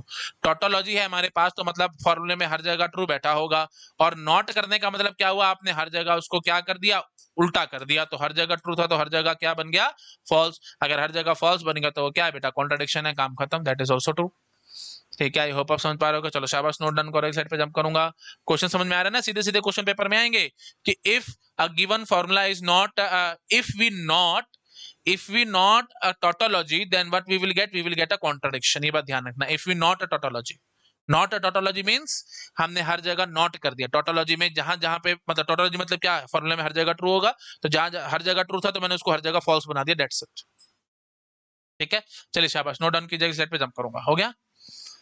हाँ जी, नेक्स्ट देखो भाई, not C is equal to tautology. I think आप अपने आप से गेस कर पा रहे होगे, आपके पास कॉन्ट्राडिक्शन है, कॉन्ट्राडिक्शन है तो मतलब हर जगह क्या रखा हुआ होगा, फॉल्स। और आपने नॉट कर दिया, नॉट कर दिया तो मतलब हर जगह पे उसको काट काट के क्या बना दिया, ट्रू। तो हर जगह ट्रू का मतलब क्या होता है, टोटोलॉजी, काम खत्म, so simple. Both are same, both are equivalent. Note done करो, सेट पे जंप करूंगा, हो गया, ठीक है। नेक्स्ट देखो बेटा, not CT is double implication to CT, मतलब ये कंटीजेंसी का नॉट करके कंटीजेंसी ही पैदा हो गई, ये मैं कहना चाह रहा हूं। मतलब if we not contingency then we will get a contingency only. बहुत इजी है, बहुत इजी। देखो मैं आपको ऐसे बोलूंगा, बिकॉज ये एक कंटीजेंसी है, कंटीजेंसी है तो मतलब किसी एक जगह ट्रू फॉर्मूले में और किसी एक जगह फॉल्स जरूर रखा हुआ होगा, दैट इज फॉर श्योर। अब अगर आपने इसका नॉट किया, बाकी क्या होगा क्या नहीं होगा मेरे को मतलब नहीं, कंटीजेंसी का मतलब क्या था, किसी एक जगह ट्रू किसी एक जगह फॉल्स देना पड़ेगा, तो मैंने दे दिया, किसी एक जगह ट्रू किसी एक जगह फॉल्स दे दिया। अच्छा जी, अब मैं क्या करता हूं, मैं क्या कहता हूं, मैंने नॉट किया, नॉट करने का मतलब क्या हुआ, कंफर्म है, ये ट्रू क्या बना होगा, फॉल्स, और ये फॉल्स क्या बना होगा, ट्रू। तो अल्टीमेटली जो फॉर्मूला आया उसमें भी आप देख पा रहे हो किसी एक जगह ट्रू किसी एक जगह फॉल्स जरूर है, तो that is also equivalent to same as nothing but contingency only. तो if we not the contingency we will get a contingency only, that is basic meaning. I hope आपको पकड़ में आ रहा होगा। चलो शाबाश, नोट डन करो, अगली साइड पे जब करूंगा। बताओ भाई फटाफट, किसी को कोई डाउट है इसमें, नोट डाउन करो, हो गया, ठीक है। नेक्स्ट स्लाइड पे आते हैं। अब देखो भाई, नॉट सेटिस्फाइबल, ये तीन, ये दिखाने का मतलब आई थिंक आप समझते होगे, इक्विवेलेंट है ना। Not satisfiable is nothing but your you set. इसका मतलब क्या होगा, सेटिस्फाइबल एक एक्सप्रेशन होगी, मैंने उसको उसको नॉट कर दिया। इसका मतलब क्या हो, सेटिस्फाइबल का मतलब क्या होता है, किसी एक जगह पे ट्रू मेरे को जरूर देना पड़ेगा। अब बाकी क्या है क्या नहीं है मेरे को कोई मतलब नहीं है बेटा, कुछ भी रखा हुआ था। अब मैंने क्या करा बेटा, उसका उठा करके किया नॉट, किया नॉट तो मतलब क्या हुआ, ये फॉल्स आया, बाकी क्या था क्या नहीं था मेरे को कोई मतलब नहीं है। तो इसका मतलब क्या है कि गारंटी है कि वो अनसेटिस्फाइबल एक्सप्रेशन बन जाएगी। अनसेटिस्फाइबल मतलब हर जगह फॉल्स, अरे नहीं, अगर आपने सेटिस्फाइबल का नॉट किया है तो मैं इस बात की गारंटी करूंगा किसी एक जगह फॉल्स जरूर आएगा। लेकिन आप तो क्या कहना चाहते हो, हर जगह फॉल्स हो जाए, मैं इस बात की कहां से गारंटी कर दूं भी हर जगह फॉल्स हो जाएगा, नहीं हो सकता। ठीक है, तो not of satisfiable is equivalent to unsatisfiable, this is 100% wrong statement, this is 100% wrong, है ना। These two are not equivalent. Why these two are not equivalent, I hope आप अपने आप से पकड़ पा रहे हो कि दोबारा से देखो, सेटिस्फाइबल क्या कहेगा, किसी एक जगह ट्रू भरना फॉर्मूले में, बाकी क्या भरना क्या नहीं भरना मुझे कोई मतलब नहीं है, ये ऐसे होगा कुछ भी, है ना, कहीं ट्रू कुछ कुछ भी हो मेरे को कोई फर्क नहीं पड़ता, बट एक जगह ट्रू जरूर भरना पड़ेगा। अब नॉट कर दिया अगर आपने सेटिस्फाइबल का, तो इसका मतलब क्या होगा, आपने इस ट्रू को उठा करके फॉल्स कर दिया। अब बाकी क्या था क्या नहीं था वो मुझे नहीं मतलब। ठीक है, तो अल्टीमेटली मैं इस बात की गारंटी कर पा रहा हूं एक जगह फॉल्स जरूर है। लेकिन यू सेट का मतलब क्या होता था, अनसेटिस्फाइड मतलब हर जगह फॉल्स, मतलब कॉन्ट्रडिक्शन, हर जगह फॉल्स की गारंटी मैं कैसे करके आऊं। एग्जांपल के तौर पे देख लो, चलो अगर आपको डाउट लग रहा है, ये लो, ये ट्रू रखता हूं, ये ट्रू रखता हूं, ये फॉल्स रखता हूं, ये ट्रू रखता हूं, कुछ भी मैंने ऐसे भर लिया एक फॉर्मूले के अंदर, ऐसा कुछ होगा, है ना। तो नॉट किया तो मतलब ये फॉल्स हुआ, ये फॉल्स हुआ, ये ट्रू हुआ और ये फॉल्स हुआ। अब बोलो ना आराम से, यू सेट आ गया क्या, कौन कहता है इसको यू सेट है, ये यू सेट होता तो फिर ये भी एफ होता, ये ट्रू थोड़ी होता, ये ट्रू थोड़ी होता, ये भी फॉल्स होता। आई होप आप समझ गए होगे, इसमें ज्यादा कोई खास टेक्निकलिटी है नहीं, आप पकड़ चुके होगे। चलो शाबाश, नोट डन करो, अगले स्लाइड पे जंप करूंगा। ठीक है जी, चलो आ जाओ आगे। हाँ जी, नेक्स्ट क्या कह रहा है, not of you set is equal to set. हाँ, इसके लिए मैं आपको बिल्कुल ये चीज मैं जरूर आपकी चेकिंग कराऊंगा। देखो, यू सेट आपने पकड़ा और आपने क्या कर दिया, उसका बेटा नॉट कर दिया। यू सेट का मतलब क्या हुआ, हर जगह फॉल्स बैठा होगा, हर जगह फॉल्स। और जैसे ही आपने उसको नॉट किया, नॉट करने का मतलब क्या हुआ, हर जगह ट्रू आ गया, हर जगह ट्रू आ गया। तो क्या ये, अब बहुत अच्छी बात है कि प्लीज ध्यान से समझना, तो क्या ये सेटिस्फाइबल है, मतलब इक्विवेलेंट टू सेटिस्फाइबल, इक्विवेलेंट टू सेटिस्फाइबल, क्या ये इक्विवेलेंट टू सेटिस्फाइबल है बेटा, ये टोटोलॉजी है। हर जगह ट्रू आने का मतलब क्या हुआ, टोटोलॉजी। तो इनडायरेक्टली आप ये कहना चाहते हो कि टोटोलॉजी इज इक्विवेलेंट टू सेटिस्फाइबल। अरे महा बकवास बात है, टोटोलॉजी सेटिस्फाइबल के इक्विवेलेंट थोड़ी होती है। ठीक है, सेम थोड़ी होती हैं चीजें, तो सेम थोड़ी है, इट इज सेम है सेटिस्फाइबल, नहीं सेम तो नहीं है, तो गलत है ये फॉर्मूला। अगर आपको फिर भी डाउट आ रहा है कि नहीं सर थोड़ा सा और एक्सप्लेन करो, मुझे इसमें कोई दिक्कत नहीं, मैं थोड़ा और एक्सप्लेनेशन देता हूं। देखो बेटा, इक्विवेलेंट है ना, ये इक्विवेलेंट मतलब ये डबल इंप्लीकेशन, तो डबल इंप्लीकेशन आपको दिखाना पड़ेगा। तो मैं क्या बोलूंगा, not of you set implies set, ये भी प्रूव करना पड़ेगा आपको, और साथ साथ आपको प्रूव करना पड़ेगा set implies not of you set. अगर दोनों बातें मैं प्रूव कर गया ना, तब मैं बोलूंगा कि इक्विवेलेंट ट्रू है, नहीं तो कहां से इक्विवेलेंट बनेगी ये बातें, है ना। दोनों चीजें मुझे दिखानी पड़ेंगी। अब एक बार जरा ये समझो, इस फॉर्मूले को अगर आपको वैलिड प्रूव करना है, मतलब ट्रू प्रूव करना है, तो इसको किसी तरीके से ट्रू करो। ठीक है, इसको किसी भी तरीके से ट्रू करो, और इसको किसी तरीके से मैं बोलूं कि फॉल्स ना हो पाए, है ना। मतलब डायरेक्टली इनडायरेक्टली मैं कहूंगा कि अगर इसको ट्रू इसको फॉल्स करने में कामयाब होगा तो मैं बोल दूंगा फॉर्मूला वैलिड नहीं है, काम खत्म। ठीक है, अब बताओ कैसे करें। देखो भाई, यू सेट का आपने नोट किया है, तो उससे वो सेटिस्फाइबल ही पैदा होगा, 100% होगा बेटा, आप इस चीज को रोक नहीं सकते। तो ये चीज तो 100% ट्रू आनी आनी है। मतलब डायरेक्टली इनडायरेक्टली आप लो ना, कोई भी यू सेट पकड़ो, ये देखो मैंने यहाँ पे दिखाया था आपको, यू सेट था ना, अनसेटिस्फाइबल था, मतलब हर जगह फॉल्स था। तो आपने उसको क्या करा, हर जगह पे ट्रू बना दिया, नॉट ऑफ यू सेट कर दिया। नॉट ऑफ यू सेट मतलब हमने इस चीज को यहाँ तक ले आए, हर जगह ट्रू कर लिया। तो इंप्लाइज सेटिस्फाइबल, मतलब आप इसको फॉल्स करने की कोशिश करो। सेटिस्फाइबल तो ये फॉल्स नहीं कर सकता ना, क्योंकि सेटिस्फाइबल क्या कहता था, किसी एक जगह ट्रू होना चाहिए, तो हमारे पास किसी एक जगह ट्रू आया बैठा, वही बात खत्म है। तो मतलब ये फॉर्मूला तुम्हारा ट्रू आता है। आई होप थोड़ा थोड़ा पकड़ में आ रहा होगा मैं क्या कहने की कोशिश कर रहा हूं। आप दूसरा बताओ, satisfiable implies not of you set. Satisfiable मतलब इस चीज को मैं ट्रू करूं और इस चीज को मैं फॉल्स करने में कामयाब हो जाऊं तो मेरा काम खत्म हो जाएगा। तो आप सेटिस्फाइबल कोई एक्सप्रेशन लिखो, कोई भी सेटिस्फाइबल एक्सप्रेशन लिखो।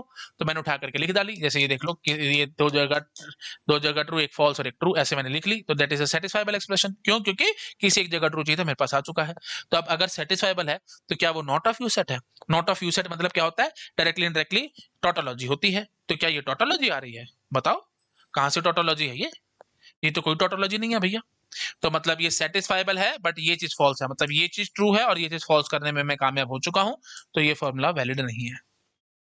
ठीक है, तो ये तो प्रूव कर गया, बट ये नहीं आया, तो इनडायरेक्टली फिर ये इक्विवेलेंट वाली बात तो नहीं आएगी। और कॉमन सेंस से तो आप वैसे समझ ही चुके हो कि नॉट ऑफ यू सेट आपने किया तो टोटोलॉजी आती है, तो टोटोलॉजी और सेटिस्फाइबल इक्विवेलेंट होते हैं क्या? नहीं होते, तो वही बात खत्म थी मेरी, मैं आपको पहले बता चुका हूँ, टोटोलॉजी और सेटिस्फाइबल इक्विवेलेंट नहीं होते, सेम का है दोनों, डिफरेंट है कंसेप्ट। आई होप आप पकड़ गए, टोटोलॉजी कहती है हर जगह ट्रू, सेटिस्फाइबल क्या कहते हैं किसी एक जगह ट्रू दे दो, बस वही बात खत्म हो जाएगी। ठीक है, आई होप पकड़ गए हो कि मैं यहाँ पे क्या करने की कोशिश कर रहा हूँ। ठीक है, तो अगर आपको अभी यहाँ पे डाउट आ रहा है, दिक्कत लग रही है, तो आप एक बढ़िया काम क्या कर सकते हो, नॉट ऑफ यू सेट की बजाय ना बेटा, नॉट ऑफ यू सेट की बजाय आप टोटोलॉजी चिपका दो, तो आप ऐसे भी बोल सकते थे। ठीक है, अगर आपको डाउट आया है, मैं इजी वे में आपको समझा देता हूँ। नॉट ऑफ यू सेट, अभी मैंने आपको समझाया था, that is nothing but your tautology. तो आप बोल दो ना सीधा, टोटोलॉजी इंप्लाइज सेटिस्फाइबल और सेटिस्फाइबल इंप्लाइज टोटोलॉजी, ये दोनों में से बताओ कौन सा ठीक है कौन सा गलत है। तो अगर टोटोलॉजी है तो सेटिस्फाइबल तो 100% है ही है, लेकिन अगर सेटिस्फाइबल है तो क्या वो टोटोलॉजी है? ये बात तो गलत है। तो दोनों हमारे ट्रू होने चाहिए थे, तभी हमारे पास क्या पाता कि टोटोलॉजी इज इक्विवेलेंट टू सेटिस्फाइबल, है ना। ये दोनों को इक्विवेलेंट में सिर्फ तभी क्या पाता जब ये दोनों चीजें ट्रू आती, दोनों चीजें तो नहीं आई बेटा, हम फंस गए। ठीक है, आई होप क्लैरिटी आ रही होगी सब लोगों को काम में। तो आप ये अगर आपको नॉट यूसेट दिक्कत दे रहा था, तो आप उसको टोटोलॉजी से रिप्लेस करके देख सकते थे। चलो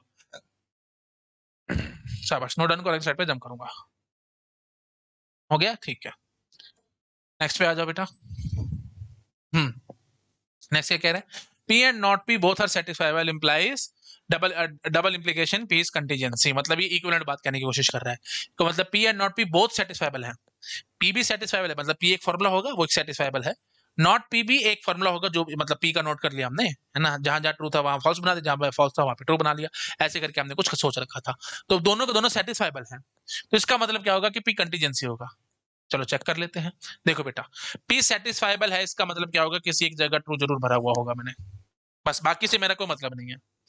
अब नॉट पी भी सेटिस्फाइबल है, तो नॉट पी में भी किसी ना किसी जगह पे जरूर ट्रू भरा हुआ होगा। ध्यान से समझ रहा मैं क्या बोलूंगा, पी सेटिस्फाइबल था तो फॉर्मूले में कहीं ना कहीं मैंने टी जरूर भरा होगा, टेबल में जो भी हमने टेबल बनाई होगी फॉर्मूले की, उसमें कहीं ना कहीं टी जरूर भरा होगा, पी एक फॉर्मूला होगा और उसमें मैंने कहीं ना कहीं टी जरूर भरा होगा। नॉट पी भी सेटिस्फाइबल है, इसका मतलब क्या होगा, जब उस फॉर्मूले की मैंने टेबल बनाई होगी नॉट पी वाले की, तो वहां पे भी कहीं ना कहीं ट्रू जरूर आया होगा। आप कॉमन सेंस से सोचो कि देखो, अगर आपने पी में ट्रू भरा है, जहां पे भी ट्रू भरा है, कॉरस्पॉन्डिंग रो में नॉट पी में क्या भरा हुआ होगा, फॉल्स। कॉरस्पॉन्डिंग रो में नॉट पी में क्या भरा हुआ होगा, फॉल्स। अब और नॉट पी में जहां पे मैंने ट्रू भरा हुआ है, जो जिस भी रो में मैंने ट्रू भरा हुआ होगा, कॉरस्पॉन्डिंग रो में यहाँ पे क्या भरा हुआ होगा, फॉल्स। तो डायरेक्टली इनडायरेक्टली आप समझ पा रहे होगे कि अगर पी और नॉट पी दोनों सेटिस्फाइबल हैं, तो कम से कम किसी एक जगह ट्रू किसी एक जगह फॉल्स जरूर बैठा होगा, that is nothing but P is your contingency, काम खत्म। ठीक है, तो ये एकदम सेम आएगा कंटीजेंसी के मुकाबले बराबर में। पकड़ में आएगा नहीं? अगर नहीं पकड़ में आया तो चलो मैं ऐसे समझाता हूँ आपको। पी सेटिस्फाइबल है बेटा, तो ऐसे समझो मैंने एक फॉर्मूला बनाया, उसमें सपोज कर लो 4 रोज हैं, ठीक है, 4 रोज हैं, तो मैंने यहाँ पे ट्रू भर दिया, बस काम खत्म। पहली रो में मैंने ट्रू भर दिया, चलो ऐसे समझ लो, P Q, P box Q, तो ये बॉक्स ऑपरेटर मैंने ले लिया, है ना, ऐसी मतलब मैंने उसकी ट्रू टेबल बनाई है, तो मैं ये पी बॉक्स क्यू को अब ये वही बात है, पी आपको कंफ्यूज करेगा, तो मैं इसके लिए ले लेता हूँ ए और बी। ठीक है, चलो मैं बोलता हूँ ये ए और ये बी, ये हो गया बेटा ए बॉक्स बी। ठीक है, तो P जो है ना, P actually A box B को समझा रहा है, ये फॉर्मूला है ना, A box B is a formula, box को ही ऑपरेटर होगा अपने हिसाब से मैंने मान लिया, तो P जो है बेटा ये इसको बता रहा है, बॉक्स को बता रहा है। अब मैंने क्या कहा है कि ये सेटिस्फाइबल है, P सेटिस्फाइबल है, तो मतलब किसी एक जगह पे ट्रू जरूर भरा हुआ होगा मैंने। ए और बी की वैल्यूज आप सोच सकते हो, false false false true true false true true. अब देखो आराम से, है ना, तो बॉक्स में मैंने एक जगह पे ट्रू भर के काम खत्म कर लिया। अब सपोज अब नॉट पी की कहानी करूंगा, नॉट पी का मतलब क्या होगा, A B, A box B का बार उल्टा, है ना, नॉट पी मतलब क्या होगा, उसका उल्टा। अब ये वही बात है, सारी पॉसिबिलिटी उठा के भरूंगा, false false false true true false true true. हाँ जी, अब कॉमन सेंस से सोचो कि जब बॉक्स में यहाँ पे ट्रू था, तो नॉट पी में यहाँ पे बेटा क्या भरूंगा, फॉल्स, क्योंकि उल्टा हो जाएगा ना, जहां ए बॉक्स बी में जो भी भरा होगा वो एज यहाँ पे उल्टा हो जाएगा। ठीक है। अब मैंने क्या बोल रखा था, P and not P both are satisfiable, दोनों सेटिस्फाइबल हैं। तो मैंने पी को तो सेटिस्फाइबल दिखा दिया ट्रू दिखा के, बॉक्स वाले को ये जो नॉट पी है उसको भी तो सेटिस्फाइबल दिखाना ना। सेटिस्फाइबल दिखाना तो मतलब किसी एक जगह ट्रू भरना पड़ेगा। मैं अपनी मर्जी से उठा करके इस रो में बेटा ट्रू भर के बैठ जाता हूँ। जैसे ही मैंने इस रो में ट्रू भरा, अब आप कॉमन सेंस से सोचो, जब मैं बॉक्स में आऊंगा तो यहाँ पे बेटा इस ट्रू के करस्पॉन्डिंग यहाँ पे मैंने क्या भरा हुआ होगा, फॉल्स भरा हुआ होगा। बस अब आप एक झटके में पकड़ गए होगे। अब आप बाकियों से मेरा मतलब ही नहीं है, जो भरने भर रहा हूं मेरे को कोई मतलब ही नहीं है। मैं बस इतना कहूंगा कि पी जो है किसी एक जगह पे ट्रू बैठा है, किसी एक जगह पे फॉल्स जरूर बैठा है, तो पी बेटा कंटीजेंसी जरूर है। Similarly of course not P की भी यही कहानी है, एक जगह ट्रू बैठा है, एक जगह फॉल्स जरूर बैठा ही है, तो मतलब वो भी कंटीजेंसी है। तो पी भी कंटीजेंसी होगा, नॉट पी भी कंटीजेंसी होगा, ये हमारा मीनिंग है। और ये फॉर्मूला एकदम ठीक बैठ रहा है, बता दो आराम से, कोई डाउट है तो पूछ लो। आई होप क्लैरिटी आ गई होगी। चलो शाबाश, नोट डन करो, इस साइड पे जंप करूंगा। हो गया, ठीक है। अब देखो ये क्या कह रहा है, P is satisfiable and not P is you said then P is T, T मतलब टोटोलॉजी। P तो सेटिस्फाइबल है, मैंने ये बोल दिया, बट नॉट P क्या कह दिया, अनसेटिस्फाइबल है। बस आप देखते बता दो कि P टोटोलॉजी जरूर आएगा।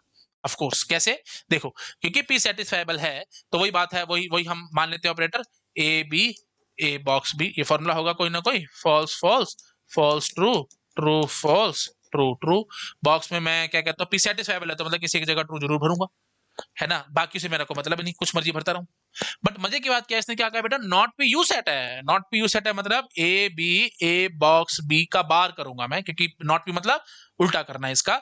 तो मैं यहाँ पे कहना चाहता हूँ false false, false true, true false, true true. तो ये ट्रू था तो ये फॉल्स तो जरूर बनना ही बनना है, नॉट पी कर रहे हैं। लेकिन मजे की बात क्या है, क्योंकि नॉट पी यू सेट है, यू सेट करने का मतलब क्या होगा, हर जगह फॉल्स भर के बैठा होगा तभी तो आएगा ना यू सेट, अनसेटिस्फाइबल। अगर हर जगह फॉल्स करके बैठा हूं नॉट में, तो एक्चुअल में क्या आएगा, इसका इसका करो ना, तो अल्टीमेटली हर जगह ट्रू आएगा। तो मतलब पी क्या आ रहा है बेटा, टोटोलॉजी आ रही है, यही आपको बोला गया, बात बिल्कुल ठीक है। डबल इंप्लीकेशन है, मतलब इक्विवेलेंट है ये बात। आई होप आप पकड़ गए। चलो शाबाश, नोट डन करो, इस साइड पे जंप करूंगा। पकड़ में आया कि नहीं, थोड़ा सा कॉम्प्लेक्स चीजें हैं, बट एक बार पकड़ में आ गई तो आपका माइंड वाइड ओपन हो जाएगा और आपको कभी दिक्कत नहीं आएगी लाइफ में ये सब चीजों में। चलो करो शाबाश, नोट डन, अगली साइड पे जंप करूंगा। हो गया, ठीक है। हाँ जी, अब देखो भाई नेक्स्ट कह रहे हैं not P satisfiable and P is you set implies not P is T, so P is contingency, है ना, sorry contradiction, so P is C मतलब कॉन्ट्राडिक्शन, है ना, contradiction. Not P is set, अब ऐसे बोल रहा है देखो, and P is you set, ठीक है, not P satisfiable and P is you set, P unsatisfiable है, पी अनसेटिस्फाइबल है, इसका मतलब क्या होगा, ये वो बेटा कुछ भी नहीं है ना, फालतू की कहानी है ये और कुछ नहीं है। पी इज यू सेट मतलब क्या होगा, हर जगह फॉल्स बैठा होगा, हर जगह फॉल्स। तो false true, false false, false true, true false, true true, है ना। तो बॉक्स में हमने हर जगह फॉल्स भर लिया होगा, तभी मतलब हुआ पी इज यू सेट। अब नॉट पी इज सेट, वो तो अब आप अपने आप से बताओगे उसमें क्या है, A B, A box B का बार करूंगा मैं, तो जब नॉट पी निकाल रहा हूँ जहां हर जगह ही फॉल्स है तो वो क्या बन जाएगा बेटा, हर जगह ट्रू बन जाएगा, so simple, false false, false true, true false, true true, है ना।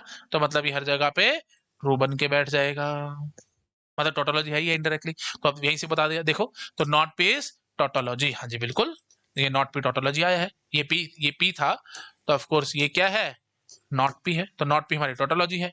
तो सो पी इज कॉन्ट्रडिक्शन, हाँ जी बिल्कुल, पी हमारी कॉन्ट्रडिक्शन भी नजर आ रही है आपको देखते ही, ठीक है। आई होप आप पकड़ पा रहे हो। तो चलो शाबाश, नोट डन करो, अगली साइड पे जंप करूंगा। हो गया जी, ठीक है, ठीक है जी। तो अब हम इम्प्लीकेशन की डिटेल स्टडी स्टार्ट करेंगे। अभी तक हमने बेसिक बेसिक आइडिया लिया इम्प्लीकेशन के बारे में, मैंने थोड़ा थोड़ा आपको बताया भी है, काफी बेसिक कंसेप्ट्स भी हमने पढ़े हैं। अब हम थोड़ी सी वो डिटेल स्टडी स्टार्ट करेंगे इम्प्लीकेशन की। यहाँ पे बेटा मुझे ट्रांसलेशन और वो सब चीजें आपको दिखानी है, ठीक है जी। चलो तो ठीक है बेटा, स्टार्ट करते हैं इम्प्लीकेशन को। देखो इम्प्लीकेशन के बारे में बेसिक बेसिक नॉलेज तो हमारे को है ही, पी इम्प्लाइज क्यू का मतलब क्या होता है, इफ पी देन क्यू, है ना।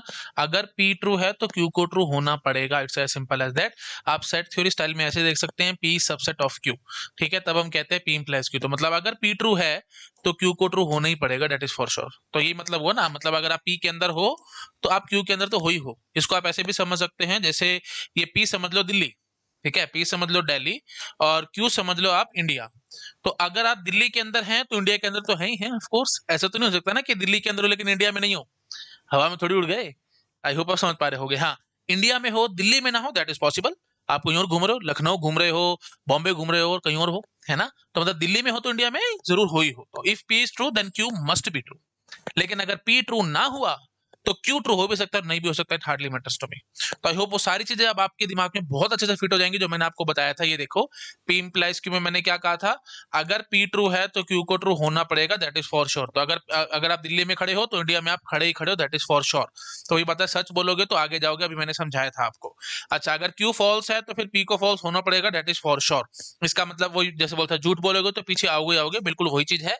तो मतलब क्यू फॉल्स है, क्यू फॉल्स है तो मतलब बाहर खड़े हो, मतलब आप सिंगापुर में घूम रहे हो, है ना, या फिर आप यूएस में घूम रहे हो, तो ऑफ कोर्स दिल्ली में तो हो ही नहीं सकते, दैट इज फॉर श्योर। तो मतलब अगर अगर क्यू फॉल्स है तो पी को फॉल्स जरूर होना पड़ेगा। क्यू फॉल्स है मतलब क्यू के बाहर हो, अगर आप क्यू के बाहर हो तो पी के बाहर 100% हो ही हो। हाँ, अब ये भी देखो, अगर मेरा पी फॉल्स है तो Q can be the true और फॉल्स मुझे नहीं पता, है ना, मतलब मैं कोई कमेंट नहीं कर सकता। तो जैसे पी फॉल्स है मतलब पी के बाहर हो, पी के बाहर हो तो आप हो सकता है कि आप क्यू के भी बाहर हो या क्यू के अंदर हो, वो मुझे नहीं पता, है ना। तो क्यू के बाहर खड़े हो तो मतलब क्यू फॉल्स हो गया, क्यू के अंदर खड़े हो तो हो सकता है क्यू ट्रू हो जाए। तो मतलब अगर पी फॉल्स है then Q can be the true और false, it hardly matters to me. Similarly अगर मेरा क्यू ट्रू हो गया तो मैं कुछ नहीं कह सकता पी बेटा, it can be the true और फॉल्स, है ना। तो क्या, अगर क्यू ट्रू हो गया, है ना, तो मतलब अगर आप क्यू ट्रू है तो यहाँ पे भी खड़े हो सकते हो, क्यू ट्रू है यहाँ पे भी क्यू ट्रू है और पी फॉल्स है, लेकिन यहाँ पे भी तो क्यू ट्रू है और साथ साथ पी भी ट्रू है। तो मतलब अगर क्यू ट्रू हो गया तो मैं ये नहीं कह सकता पी ट्रू होगा या फॉल्स होगा, है ना, ये मैंने लिखा है देखो आराम से, अगर क्यू ट्रू हो गया तो P can be the true और फॉल्स, मैं नहीं कुछ कह सकता। तो वही सब चीजें मैंने अभी जो थोड़ी देर पहले आपको समझाई थी बेटा, आपको प्रॉपर विद प्रूफ इस तरीके से भी आप चीजों को एनालाइज कर सकते हो। तो सिंपल भाषा से याद रखना, सच बोलोगे तो आगे बढ़ोगे, झूठ बोलोगे तो पीछे आओगे, दैट्स इट, काम खत्म। ठीक है, पी इंप्लाइज क्यू के बारे में आपको काफी हद तक इंट्रोडक्शन मिल चुकी है, that is nothing but your implication. अच्छा, अब हम थोड़ा थोड़ा और आगे बढ़ते हैं, आप पहले इसको नोट डाउन कर लो। हो गया, ठीक है। आप देखो बेटा आगे फटाफट से, देखो पी इंप्लाइज क्यू को ना हम बोलते हैं direct, this is known as direct. ठीक है, क्यू इंप्लाइज पी को बेटा कहते हैं हम लोग कन्वर्स। ठीक है, इसको क्या कहते हैं, कन्वर्स। अच्छा, not P implies not Q को हम क्या बोलते हैं बेटा, इनवर्स। और ये not Q implies not P को हम बोलते हैं बेटा कॉन्ट्रा पॉजिटिव। क्या बोलते हैं, कॉन्ट्रा पॉजिटिव। तो ये बेटा चार फार्मूले हैं, ये आपके दिमाग में अच्छे से फिट होने चाहिए। पी इंप्लाइज क्यू वो डायरेक्ट फार्मूला है जो डायरेक्ट हम पढ़ते हैं। क्यू इंप्लाइज पी को क्या कहा जाता है, converse. Not P implies not Q को क्या कहा जाता है, इनवर्स। और not Q implies not P को क्या कहा जाता है, कॉन्ट्रा पॉजिटिव। तो जस्ट लाइक दैट, आप ये देखो चार फॉर्मूले मैंने कैसे बनाया आप ऐसे समझ सकते हो। ये इंप्लीकेशन का सिंबल है ना, यहाँ पे पी डाल सकता हूं, नॉट पी डाल सकता हूं, क्यू डाल सकता हूं, नॉट क्यू डाल सकता हूं, है ना। ऐसे ही इस तरफ भी मैं पी डाल सकता हूं, नॉट पी डाल सकता हूं, क्यू डाल सकता हूं, नॉट क्यू डाल सकता हूं, है ना, यही सारी पॉसिबिलिटी है ना। तो एक एक करके मैं पकड़ता गया, ऑफ कोर्स अब पी इंप्लाइज पी तो मैं नहीं करूंगा ना, तो पी के साथ क्यू को रखना है ना, जब पी पकड़ोगे तो साथ साथ क्यू पकड़ना। तो पी पकड़ा तो उसके साथ आप क्यू पकड़ सकते हो और नॉट क्यू पकड़ सकते हो, है ना। अच्छा चलो, वही बात है, ऐसे आप कंफ्यूज हो गए, है ना। तो मैं बस चलो चलो मैं ऐसे समझाता हूँ आपको। देखो यहाँ से आप देखो, पी पकड़ सकते हो, क्यू पकड़ सकते हो, नॉट पी या नॉट क्यू। ऐसे यहाँ पे क्यू पकड़ सकते हो, पी पकड़ सकते हो, नॉट क्यू पकड़ सकते हो, नॉट पी पकड़ सकते हो। वही, ये चार पॉसिबिलिटी थी ना, है ना, यहाँ पे भी और यहाँ पे भी। तो उस हिसाब से मैंने सारी पॉसिबिलिटी ऑफ कोर्स नहीं कंसिडर करी, सारी पॉसिबिलिटी तो फिर अजीब सा ही हो जाएगा। मतलब जो फॉर्मूले हैं वो चार है, ठीक है। सारी पॉसिबिलिटी कैसे होती है, यहाँ पे चार है, यहाँ पे चार है, तो चार इंटू चार 16। तो मैं 16 16 थोड़ी दिखा रहा हूँ, मैं तो आपको सिर्फ चार ही दिखा रहा हूँ। तो 16 में से मैंने चार को पकड़ा है, और वो कौन से चार है वो देख लो बेटा, P Q, Q implies P, not P implies not Q, not Q implies not P. थोड़ा थोड़ा क्लियर हुआ होगा, है ना, ज्यादा इतना मत फंसो इसमें, है ना, आप लोगों को ज्यादा कंफ्यूजन सी आएंगी। मैंने सिर्फ आपको ये समझा दिया कि इंप्लीकेशन के लेफ्ट में हम क्या रख सकते हैं, P Q not P not Q. ऐसी इंप्लीकेशन के राइट में भी P Q not P not Q ऐसे रख सकते हैं। लेकिन अब मैंने इनका एक fix you can say consideration मैंने किया है कि जब पी पकड़ा तो यहां से मैंने क्यू पकड़ा होगा, है ना, जब नॉट पी पकड़ा तो मैंने नॉट क्यू पकड़ा होगा, ऐसे करके मैंने पकड़ा है। और क्यू पकड़ा है तो फिर मैंने पी पकड़ा है, और नॉट क्यू पकड़ा है तो नॉट पी मैंने पकड़ा है। तो मतलब सीधे सीधे या उल्टे उल्टे ऐसे रखा है मैंने, है ना, एक सीधा एक उल्टा वो मैंने नहीं किया। ये देख पा रहे, देखो बेटे सीधे सीधे है, यहाँ पे भी ये सीधा सीधा हो गया, ये उल्टा ये उल्टा ये उल्टा ये उल्टा, मतलब उल्टा मतलब नॉट वाला। ये मेरी अपने हिसाब से टर्मिनोलॉजी है बेटा, जो आपको अच्छी लगे आप वो अपना, मेरे को इसमें कोई परेशानी नहीं है। सीधा उल्टा मैं ऐसे बोलता रहता हूँ ताकि बस चीजों को समझा सकूं। मतलब समझ रहे हो ना, मैंने कंडीशन डाल दी कि अगर यहाँ से पी पकड़ा है तो फिर यहाँ से मैं क्यू पकड़ूंगा, है ना। यहाँ से मैंने नॉट पी पकड़ा तो मैं यहाँ से नॉट क्यू पकड़ूंगा, यहाँ से मैंने क्यू पकड़ा तो मैं यहाँ से पी पकड़ूंगा, और यहाँ से नॉट क्यू पकड़ा तो मैं नॉट नॉट पी पकड़ूंगा। मतलब सीधे सीधे पकड़ूंगा, उल्टे उल्टे पकड़ूंगा, ऐसे। तो टोटल 4 पॉसिबिलिटी, वही हमने यहाँ पे 4 पॉसिबिलिटी लिख डाली।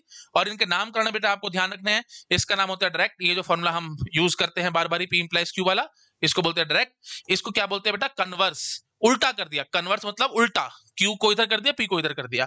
और ये चीज मैंने आपको पहले भी बताई थी, रादर लास्ट लेक्चर में भी समझाई थी, रादर लास्ट में हमने देखा था ना, ये डिराइव्ड ऑपरेटर्स देखे थे, तो मैंने आपको बताया था ना, इंप्लीकेशन इज नॉट कम्यूटेटिव।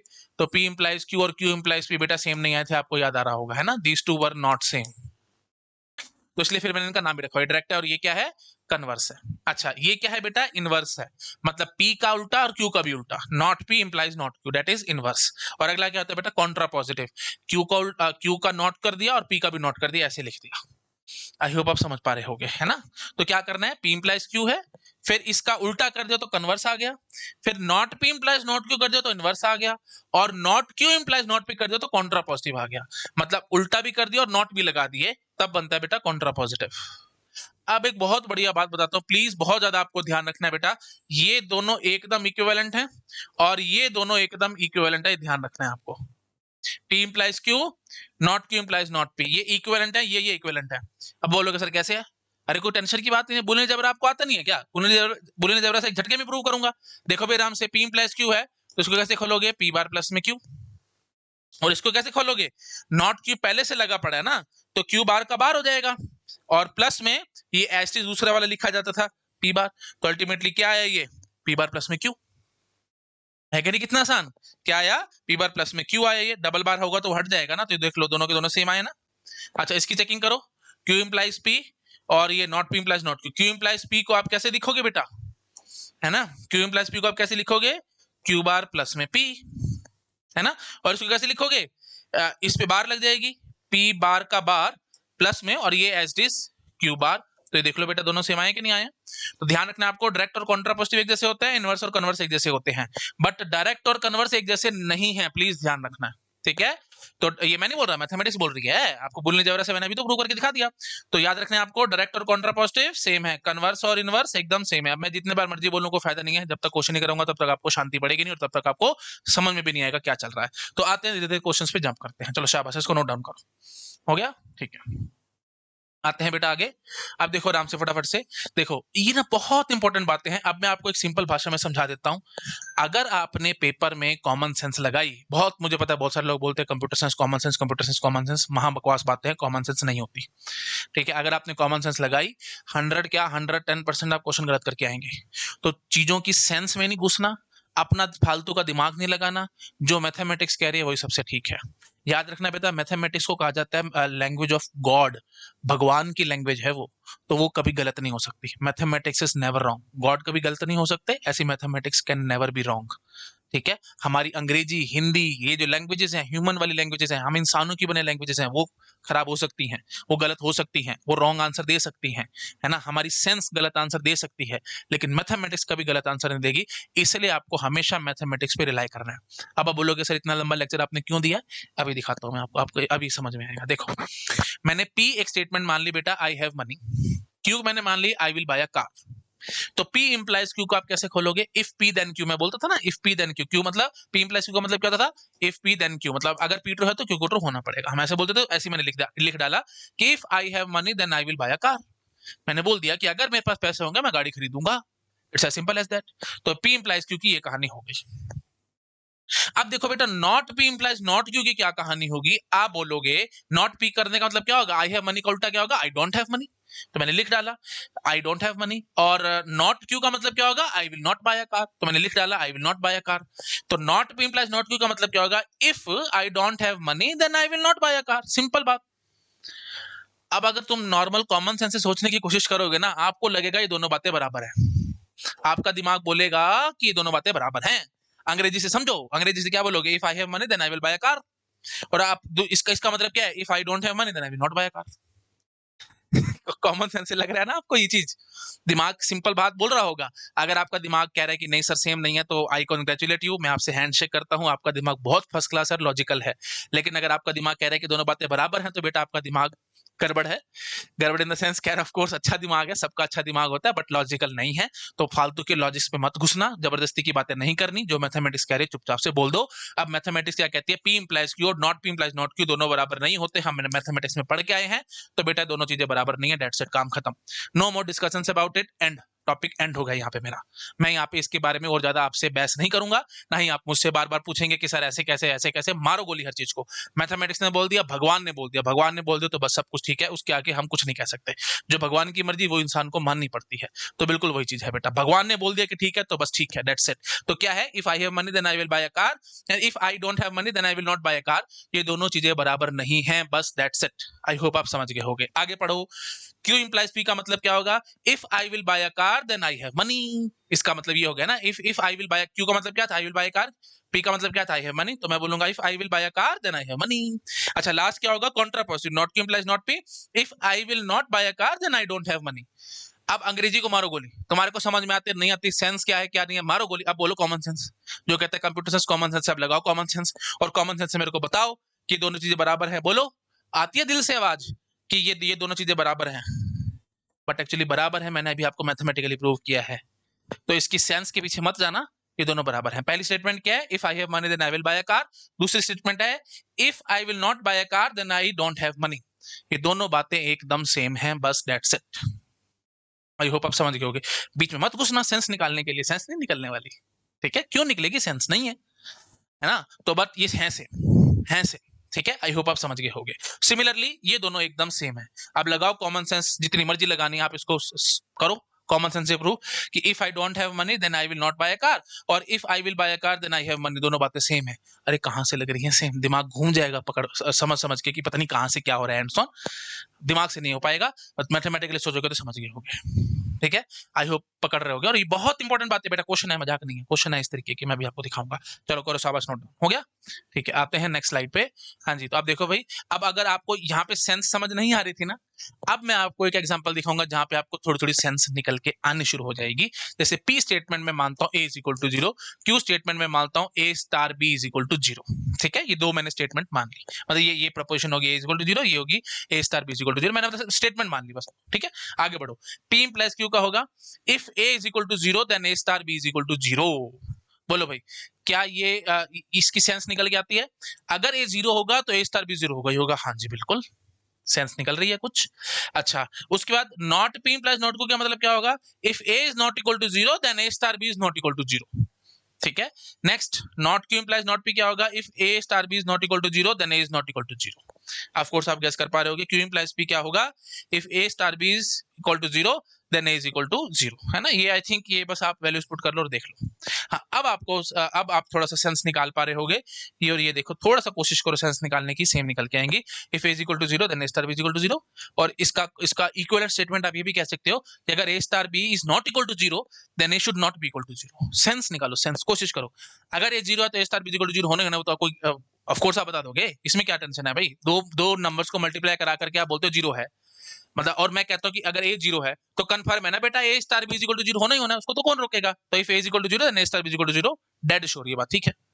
यही चीज मैं यहाँ पे भी कहने की कोशिश कर रहा हूँ। इसका कॉन्ट्रापोजिटिव वर्जन क्या है, अगर A star B is not equal to 0 आ गया, मतलब कंफर्म है बेटा ए 0 नहीं होगा, कंफर्म है ना। अगर A star B not equal to 0 आया है तो ए तो नॉट इक्वल टू 0 रहा होगा, तभी तो आया होगा, ऐसे कैसे आएगा। तो अब आपको सेंस निकल के आ रही है ना कि P इंप्लाइज Q और not Q implies not P एकदम इक्विवेलेंट है। सिमिलरली आप ये भी चेक कर सकते हैं, if A not equal to 0 then A star B is not equal to 0, और इसका उल्टा ये मतलब ये इनवर्स और ये कन्वर्स ये सेम है ना। A star B is equal to 0 then A is equal to 0, of course इसकी कोई सेंस नहीं है। If A star B is equal to 0 then A is equal to 0, मतलब A star B equal to 0 को तो A equal to 0 ही होगा, ऐसे कैसे कह दूं मैं, स्टेटमेंट फॉल्स है, ठीक है। मैं ऐसे कैसे कह दूं, क्या पता B 0 हो। सिमिलरली आप इसको देखोगे तो ये भी ये सेंस कह रहा है कि अगर A नॉट इक्वल टू 0 हो तो A star B is not equal to 0, ऐसे कैसे भाई, क्या पता B 0 निकला है ना। आई होप आप समझ पा रहे हो यहाँ पे, if A not equal to 0 A star B not equal to 0, ऐसे कैसे मैं कह दूं भाई, A नॉट इक्वल टू 0 ले लो, लेकिन अगर B 0 निकला तो फिर A star B not equal to 0 कैसे आएगा। तो बिल्कुल ये दोनों सेंस आपको थोड़ी थोड़ी समझ में आ रहे होंगे, दोनों स्टेटमेंट एकदम इक्विवेलेंट है, ठीक है। आई होप आप समझ पा रहे होगे, और ये दोनों एकदम इक्विवेलेंट है। और इसलिए मैं कह रहा हूं बेटा प्लीज कभी भी इनके अंदर सेंस निकालने की कोशिश मत करना, ठीक है। अब देखो मैं आपको और एग्जांपल देता हूं, अगर आपको लग रहा है ना कि नहीं नहीं सर हमारे को फिर भी सेंस निकालनी है, किसी किसी के दिमाग में होता है computer science common sense, common sense, common sense घूमती रहती है दिमाग में। अब मैं दिखाता हूं तुम्हारे को क्या होती है एक्चुअल कॉमन सेंस। देखो मैं एक और दिखाता हूं मैं आपको, है ना। ये देखो जैसे मैं अगर आपको बोल दूं पी इट रेन्स, क्यू मैं बोल देता हूं I will be PM, I will become prime minister. अब बोलो, और मैं बोलता हूं पी इंप्लाइज क्यू। अब ये क्या बोलेगा, if it rains, if it rains then I will become PM. क्या सेंस है, क्या सेंस है। बारिश होगी तो मैं प्रधानमंत्री बन जाऊंगा, मजा ही आ जाएगा अगर ऐसा हो गया तो। मैं तो बन के बैठ जाऊंगा पीएम, कुर्सी पे बैठ जाऊंगा जाके पीएम की। इलॉजिकल बात है ना, फालतू की बात है ना, कुछ सिर पैर ही नहीं है। मतलब कुछ ये मत सोचना कि पी इंप्लाइज क्यू में, पी और क्यू में मैं कुछ मतलब कुछ सिमिलर कुछ ढूंढने की कोशिश करूं या कुछ सेंस निकालने की कोशिश करूं। मत निकालना सेंस बेटा, ये सिंपल मैथमेटिक्स है, जैसे कह रहा है वैसे चुपचाप से कर दो, दैट्स इट। इनके अंदर बीच में सेंस निकालने का कीड़ा मत निकालना अपने मत पालना अपने दिमाग में, ठीक है। ये फालतू की सेंस मत निकालना। इफ तो मैंने बोल दिया if it rains then I will become PM. क्या है ये, मतलब बारिश का और मेरे पीएम बनने से क्या लिंक है, कोई दूर दूर से कोई लिंक नहीं है, बट ठीक है बन सकता है, ऐसा कोई बड़ी बात नहीं है। लॉजिक कह रहा है, ठीक है, दैट्स इट, ठीक है। तो सेंस मत निकालना बस, आई होप समझ पा रहे होगे। चलो अब हम आते हैं बेटा ट्रांसलेशंस पे। तो ट्रांसलेशंस में आपको पहले बता देता हूं, पी इंप्लाइज क्यू के लिए बेटा मैं आपको 10 ट्रांसलेशंस दिखाऊंगा, घबराना मत, ये 10 की 10 आपके दिमाग में एकदम फिट हो जाएंगे। मैं आपको तरीके समझाऊंगा कैसे आपको याद करना है इनको, बट एक बार दिमाग में बैठ गई तो मुफ्त के नंबर है बेटा। पेपर में मैं आपको पीवाई क्यूज दिखाऊंगा ना, आज टेंशन क्यों लेते हो, गेट के क्वेश्चंस मैं आपको कराऊंगा, आप चुटकी बजा बजा के उनको सॉल्व करोगे, कोई टेंशन आएगी नहीं दिमाग में। चलो शुरू हो जाओ फटाफट से। ट्रांसलेशन मतलब अंग्रेजी, अंग्रेजी बनाना, ठीक है। तो मैंने पी ले लिया, A is equal to 0, Q ले लिया, A star B is equal to 0, दोनों चीजें आपको देगा, पी क्या है और क्यू क्या है, उसके बाद आपसे सवाल पूछा जाएगा। तो अब देखो मैंने क्वेश्चन दिया है, A is equal to 0 implies A star B is equal to 0, तो ये पहली ट्रांसलेशन है। ए इक्वल टू 0 क्या था, P, A star B is equal to 0 क्या था, क्यू। इंप्लाइज बेटा याद रखना हमेशा ऐसे चलेगा, लाइक दिस, ठीक है। इंप्लाइज की डायरेक्शन कैसे है, ऐसे, okay. Next, A star B is equal to 0 implies A is equal to 0, A star B is equal to 0 क्या था बेटा, क्यू, और ए इज इक्वल टू 0 क्या था बेटा, पी, इंप्लाइज ऐसे चलता है, तो ये ऐसा है। तो ये एक दूसरे के ये इसका कन्वर्स हो गया, ऐसे सोच सकते हो, या ऐसे पूछ सकता है पेपर में, converse of this statement will be, तो आप ये बोल के आओगे दिस इज द कन्वर्स। क्यों, ये मैं नहीं कह रहा, ये तो हमारी मैथमेटिक्स कह रही है, पी प्लस क्यू का कन्वर्स क्या होता था, क्यू प्लस पी, तो वही हमने लिख डाला, काम खत्म। आई होप आप समझ पा रहे हो। अभी क्वेश्चंस कराऊंगा, समझ में आ जाएगा सारा, गेटिंग क्वेश्चंस कराऊंगा, सारा फीलिंग आ जाएगी, दिल से सब समझ में आ जाएगा आप लोगों को मैं क्या कर रहा हूँ। चलो शाबाश, इसको नोट डाउन करो। ट्रांसलेशन वाली बात आई थिंक सबसे पहली ट्रांसलेशन मैंने दिखाई है, पहली ट्रांसलेशन क्या है, इंप्लाइज, ठीक है। तो जब भी इंप्लाइज वाली बात आएगी तो इंप्लाइज ऐसे चलेगा बेटा, डायरेक्शन, डायरेक्शन ध्यान रखना प्लीज, क्योंकि इंप्लीकेशन में हमारे को पता है ना, ये इंप्लाई बोलते थे तो इंप्लीकेशन तो वही से सेंस आ रही होगी आपको, ये और ये एक जैसे नहीं है ना बेटा, आपको पता है ये सेम नहीं है, इसलिए इसकी डायरेक्शन मैटर करेगी। इसलिए यहाँ पे 10 तरीके की ट्रांसलेशन मैं आपको दिखाने वाला हूँ, और डायरेक्शन का बहुत ज्यादा ध्यान रखना। Let me jump to the next slide, ऐसे जितना मर्जी चिल्ला लूं समझ नहीं आएगा जब तक हम आगे आगे नहीं बढ़ेंगे। चलो नोट डाउन करो, हो गया, ठीक है, कर लिया। हाँ जी, नेक्स्ट कह रहा है इफ पी देन क्यू, ये भी आपको समझ में आ रहा होगा, डायरेक्शन कैसी होगी, लाइक दिस। तो ये किसके लिए है, पी इंप्लाइज क्यू, ठीक है। तो मैं क्या कह रहा हूँ, पी इट रेन्स, क्यू क्या है, आई कैरी अम्ब्रेला। अब फटाफट से इसकी ट्रांसलेशन दे दो, इफ इट रेन्स मतलब P, I don't carry umbrella, Q क्या है, आई कैरी अम्ब्रेला, तो आई डोंट कैरी अम्ब्रेला मतलब नॉट क्यू, तो इफ पी देन क्यू मतलब लाइक दिस। तो आप क्या कहना चाहते हो बेटा, पी इंप्लाइज नॉट क्यू, ये इसकी होगी ट्रांसलेशन। अंग्रेजी से या लॉजिक फार्मूले में हम आ गए, लॉजिक फार्मूले से अंग्रेजी में ऐसे आ जाएंगे। आई होप समझ पा रहे हो, आगे आ जाओ।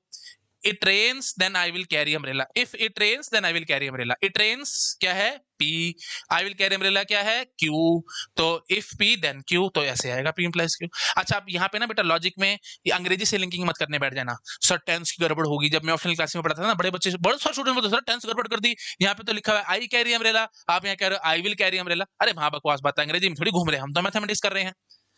अगर आप मैथमेटिक्स कर रहे हो तो अंग्रेजी में मत घुसना शुरू कर देना, मतलब टेंसेस मैटर नहीं करते, present tense, past tense, future tense, जो बनाना है बनाओ, कोई फर्क नहीं पड़ता, tenses hardly matters to me, ठीक है। अंग्रेजी नहीं पढ़ रहे हम लोग, I am not an English teacher, ठीक है। अगर इंग्लिश का टीचर होता तो मैं यहाँ पे जरूर बोलता ये देखो टेंस की गड़बड़ होगी and so.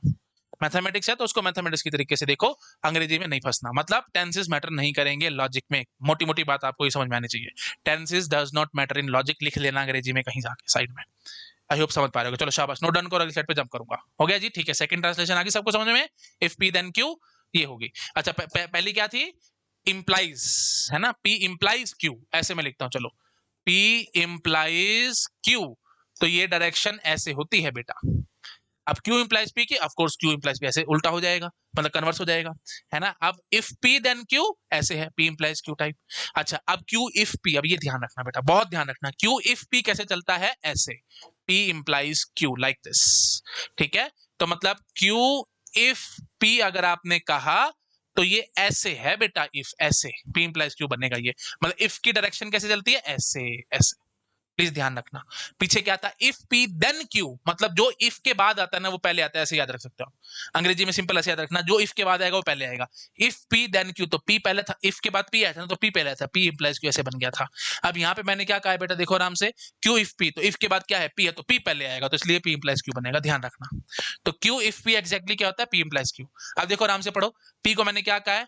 It rains, Q मैंने क्या कहा? आई कैरी अम्ब्रेला, ये दिया हुआ है मेरे को, जब तक ये नहीं दूंगा तो ऐसे सवाल बना नहीं सकता मैं, ठीक है? ये दे रखा है मैंने। अब मैं आपसे क्या पूछ रहा हूँ? I carry umbrella if it rains, इसका लॉजिक फॉर्मूला बताओ। इट रेन्स क्या है? इट रेन्स क्या है? पी। आई कैरी अम्ब्रेला क्या है? क्यू। तो क्या हो गया? क्यू इफ पी, तो डायरेक्शन कैसे चलती है? ऐसे। तो अल्टीमेटली इसका लॉजिक फॉर्मूला क्या बन के आएगा बेटा? पी इंप्लाइज क्यू, ध्यान रखना। दोनों ऑप्शन होंगे पेपर में, P implies Q, Q implies P, तो आपको किस पे टिक लगा के आ रहा है? पी इंप्लाइज क्यू पे। चलो अगले पे आ जाओ। I will not carry umbrella if it does not rain, तो I will not carry umbrella, I carry umbrella Q है, तो I will not carry umbrella not Q. It does not rain, it rain का P है, तो it does not rain का क्या हो गया? Not P. इसका मतलब क्या हुआ? अभी समझाया था, डायरेक्शन ऐसे। तो एक्चुअली में ये क्या है? ये है not P implies not Q, ठीक है? तो of course P implies Q और not P implies not Q बराबर नहीं होते, तो ये दोनों स्टेटमेंट बेटा बराबर नहीं है। अब लगाते रहो जितनी मर्जी कॉमन सेंस, बराबर है नहीं या नहीं पता लगेगा, लेकिन लॉजिक में चेंज करते आप एक झटके में बताओगे कौन सी स्टेटमेंट बराबर है और कौन सी नहीं है। चलो शाबाश, करो नोट डाउन, अगली साइड पे जंप करूंगा। ठीक है जी, हो गया। तो क्यू पी वाली बात भी क्लियर है। आते हैं next, Q follows from P, Q follows from P, वही बात है, थोड़ा सा सोचना पड़ेगा, पर ये आप, ये डायरेक्शन इसकी ऐसे होती है, ध्यान रखना, ठीक है? तो क्यू फॉलोज फ्रॉम पी मतलब क्या होता है एक्चुअली में? P implies Q, like this, ठीक है? चलो अब लिखो फटाफट से, A star B is equal to zero, follows from A is equal to zero, P I is equal to zero, A star B is equal to zero, Q है, ये Q हो गया और ये पी हो गया। तो क्यू फॉलोज फ्रॉम पी मतलब पी इंप्लाइज क्यू, तो इसका लॉजिक फॉर्मूला ये बनेगा बेटा, ध्यान रखना। पेपर में सीधे सीधे सवाल आएंगे, इसका लॉजिक फॉर्मूला बता दो। ये पी है, ये क्यू है, तो लॉजिक फॉर्मूला क्या बोल के आओगे? P implies Q. डायरेक्शन कैसे है? फॉलोज फ्रॉम की, लाइक दिस, ठीक है? ऐसे। आई होप आप समझ पा रहे हो। तो फॉलोज फ्रॉम कैसे चलता है? ऐसे, ठीक है? जो इधर होगा वो ऐसे चलेगा। आई होप पकड़ पा रहे हो। चलो नोट डाउन करो। हाँ जी, P only if Q, only if, if के बाद जो था, आई थिंक वो आपको याद आ रहा होगा कि वो पहले आता है ना? लेकिन यहाँ थोड़ी सी एक्सेप्शन है, ओनली इफ था ना, तो ये ऐसे चलेगा बेटा, ध्यान रखना। पी ओनली इफ क्यू ऐसे चलता है, प्लीज बहुत ज्यादा ध्यान रखना। पी ये थोड़ा सा मुझे पता है कंफ्यूजिंग है, लेकिन करना पड़ेगा बेटा। पी ओनली इफ क्यू, ये याद करना पड़ेगा आपको। पी इफ क्यू ऐसे चलेगा, पी ओनली इफ क्यू ऐसे चलेगा। तो ये क्या हो गया? ये पी इफ क्यू का मतलब क्या होता है? क्यू इंप्लाइज पी, और पी ओनली इफ क्यू का मतलब होता है पी इंप्लाइज क्यू। ये सारी बातें बेटा पेपर में आई हैं, मजाक नहीं है, प्लीज बार बार बता रहा हूं, दिस इज नॉट जोक, सब पेपर में आए हुए सवाल हैं, इसलिए मैं आपको ढंग से बता रहा हूँ और बहुत स्ट्रेस दे दे के समझा रहा हूँ। तो अभी तो 5वीं ट्रांसलेशन पे आए हम लोग, टोटल 10 है, हो जाएंगे, कोई टेंशन की बात नहीं, बहुत आराम से हो जाएगी। हाँ जी, तो पी ओनली इफ क्यू ऐसे चलता है। हाँ जी, तो अब A is equal to zero क्या है बेटा? पी है। A star B equal to zero क्या है बेटा? क्यू है। ओनली इफ मतलब ऐसे, तो इसका लॉजिक फॉर्मूला क्या बनेगा? P implies Q, so simple. करो शाबाश, नोट डाउन। हो गया, ठीक है। Next, Q when P, when, when याद रखना ऐसे चलता है, लाइक दिस। अब बोलोगे मैं सर आपको कैसे याद है? मेरे को बेटा बहुत साल हो गए पढ़ाते हुए, तो इसलिए मेरे को याद है, आपको भी याद हो जाएगी, थोड़ा सा प्रैक्टिस करोगे तो हो जाएगा। व्हेन हमेशा कैसे याद रखना बेटा? राइट टू लेफ्ट चलेगा। तो पी क्या हुआ? इट रेन्स, क्यू क्या हुआ? I carry umbrella. तो it rains when I carry umbrella, तो ये इट रेन्स पी है, आई कैरी अम्ब्रेला क्यू है, तो व्हेन ऐसे चलेगा। तो ये क्या बनता है बेटा? Q implies P. ये बता दो, आई carry umbrella, I carry umbrella Q है, इट रेन्स पी है, तो लाइक दिस। तो ये क्या बन के आएगा बेटा? पी इंप्लाइज क्यू, ठीक है, आई होप आप समझ पा रहे हो। चलो शाबाश, नोट डन करो, अगली स्लाइड पे जंप करूंगा। हो गया, ठीक है। नेक्स्ट है बेटा वेनेवर। वेनेवर, तो वेनेवर याद रखना, बिल्कुल जैसे वेन था वैसे ही वेनेवर है, कोई फर्क नहीं पड़ता। ठीक है, अंग्रेजी सेम, वेन वेनेवर एक जैसे चलते हैं। तो पी ऐसे चलेगा लाइक दिस। ठीक है, हाँ जी। तो पी क्या हुआ, A is equal to zero, Q क्या हुआ, A star B is equal to zero. A is equal to zero P है, A star B is equal to zero Q है। वेनेवर ऐसे चलता है, तो अल्टीमेटली ये क्या बन के आएगा बेटा, क्यू इंप्लाइज पी। आई होप आप समझ गए होगे। चलो शाबाश, नोट डन करो, अगली स्लाइड पे जंप करूंगा। हो गया, ठीक है। अब ये ध्यान रखना है, अनलेस बेटा, unless is just like your और। ठीक है, तो एक बात ना छोटी सी ध्यान रखना, जो लॉजिक है ना और जो अंग्रेजी है उनमें थोड़ा सा डिफरेंस है। इन द सेंस मतलब लॉजिक जो है वो हमारे इमोशंस को ग्रैब नहीं कर सकता। ठीक है, अब जैसे मैं आपको सिंपल एग्जांपल देता हूं, बट हम बोलते हैं अंग्रेजी में, और लॉजिक में इसकी ट्रांसलेशन एंड होती है, एंड। तो बट और एंड आपको पता है सेम थोड़ी होते हैं। अब जैसे मैं अंग्रेजी में बोलूं आपको कि sun is shining but grass is green, but grass is wet बोल दो, वेट है ना, गिल्ली है, घास गीली है। मतलब आपके दिमाग में क्या है कि सन तो शाइन कर रहा है, मतलब धूप निकली हुई है, उसके बावजूद भी घास गीली है। घास तो सूखी होनी चाहिए थी, उसके बावजूद भी घास गीली है। तो आप कह रहे हो, ये मैं लिख के समझाता हूं आपको, देखो आप क्या कह रहे हो कि sun is shining, sun is shining but grass is wet, but grass is wet. तो सन इज शाइनिंग को आप पी मान लो, ग्रास इज वेट को आप क्यू मान लो, बट मतलब होता है एंड, तो आप ये बोलकर क्या होगे, P and Q, like this logic में। तो आप सिंपल ये कहना चाहते थे, सन इज अंग्रेजी इसके इस लॉजिक के हिसाब से अंग्रेजी बोलूंगा तो क्या बोलूंगा, sun is shining and grass is wet. क्या बोलो, क्या बकवास बात है भाई, मतलब बट और एंड एक जैसा नहीं है ना। लेकिन फिर भी हम इसको इस तरीके से पकड़ते हैं, मतलब इमोशंस को ग्रैब नहीं करता लॉजिक, ध्यान रखना। इसलिए तो मैंने कहा था ना, वो आगे टीओसी में मैं पढ़ाऊंगा गोडल इनकम्प्लीटनेस थ्योरम, है ना, एंड सॉन। तो मतलब वो यही कहना चाह रहे हैं, लॉजिक कंप्लीट नहीं है ना, लॉजिक हर चीज को ग्रैब नहीं कर पा रहा। ग्रे भी तो होता है, ब्लैक एंड व्हाइट थोड़ी होता है हर चीज। लॉजिक तो कहता है ट्रू या फॉल्स, बस दो ही चीजें है और कुछ है ही नहीं। लेकिन कुछ पता है आपको, कुछ बातें ऐसी होती है जो ना सच है ना झूठ है, बीच में लटकी हुई बातें हैं, है ना। वो अब डिपेंड करता है सिचुएशन से। आप बोलते हो जैसे इट मे रेन, हो भी सकते और नहीं भी सकते, वो बीच में लटकी हुई बात है, ना तो सच है ना झूठ है, बीच में लटकी हुई बात है वो। तो वो ग्रैब नहीं कर पा रहा लॉजिक। तो वही गोडल ने पकड़ी थी बात की, लॉजिक कंप्लीट नहीं है बेटा। ठीक है, तो मैं आपको आगे समझाऊंगा, any axiomatic system is not complete. ये गोडल इनकम्प्लीटनेस थ्योरम कहते हैं। एक्सियोमेटिक सिस्टम मतलब जिसमें एक्सियोम्स होती हैं, जिसमें हमने अजम्पशंस मान रखी होती हैं। जैसे प्रोबेबिलिटी, है ना, हम बोलते हैं कि 0 या 1, है ना। अब क्यों ही मिनिमम प्रोबेबिलिटी 0 होगी, क्यों मैक्सिमम प्रोबेबिलिटी 1 होगी, अजम्पशंस है, तो वो कंप्लीट नहीं है। ठीक है, प्रोबेबिलिस्टिक चीजें जो होती है वो कंप्लीट नहीं होती। ऐसे ही आगे मशीन्स हम पढ़ेंगे टीओसी में, मशीन्स हम बोलेंगे या तो एक्सेप्ट करती है या रिजेक्ट करती है। अब कोई ऐसी मशीन बना दो जो कि एक्सेप्ट रिजेक्ट एक इकट्ठी कर जाए, दैट इज नॉट पॉसिबल। आप बोलोगे लॉजिकल बात है, हाँ मैं मानता हूँ लॉजिकल बात है, लेकिन फिर ये असम्पशंस है ना, तो जहां पे भी असम्पशंस आती है वो चीजें इनकम्प्लीट होती है बेटा, वो कंप्लीट नहीं होती। वहीं से फिर अनडिसाइडेबल प्रॉब्लम्स आएंगी एंड सो ऑन। खैर चलो ठीक है, 2 मिनट मैंने आपको जरूर लिया, बट मैंने आपको बेसिक बेसिक आइडिया दिया है, तो हम देखेंगे आगे, है ना। तो इसलिए हम कहते हैं लॉजिक कंप्लीट नहीं है, उस सब चीजों को ग्रैब नहीं कर पा रहा ना जो हम चाह रहे हैं। ठीक है, ओके चलिए आओ वापस आओ अपनी बात पे। हाँ जी, तो अनलेस इज और, अनलेस एग्जैक्टली इसका मीनिंग और नहीं होता, लेकिन हम लॉजिक स्टाइल में इसको और लेकर के चलते हैं।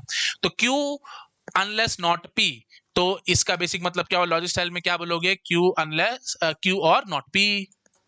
ठीक है ना, क्यू और नॉट पी। अब आपको पता है इसको बुलियन जबरा स्टाइल में चेंज करोगे तो क्या आएगा, पी बार प्लस में क्यू, पी बार प्लस में क्यू क्या होता है बेटा, पी इंप्लाइज क्यू, काम खत्म, सो सिंपल ऐसे।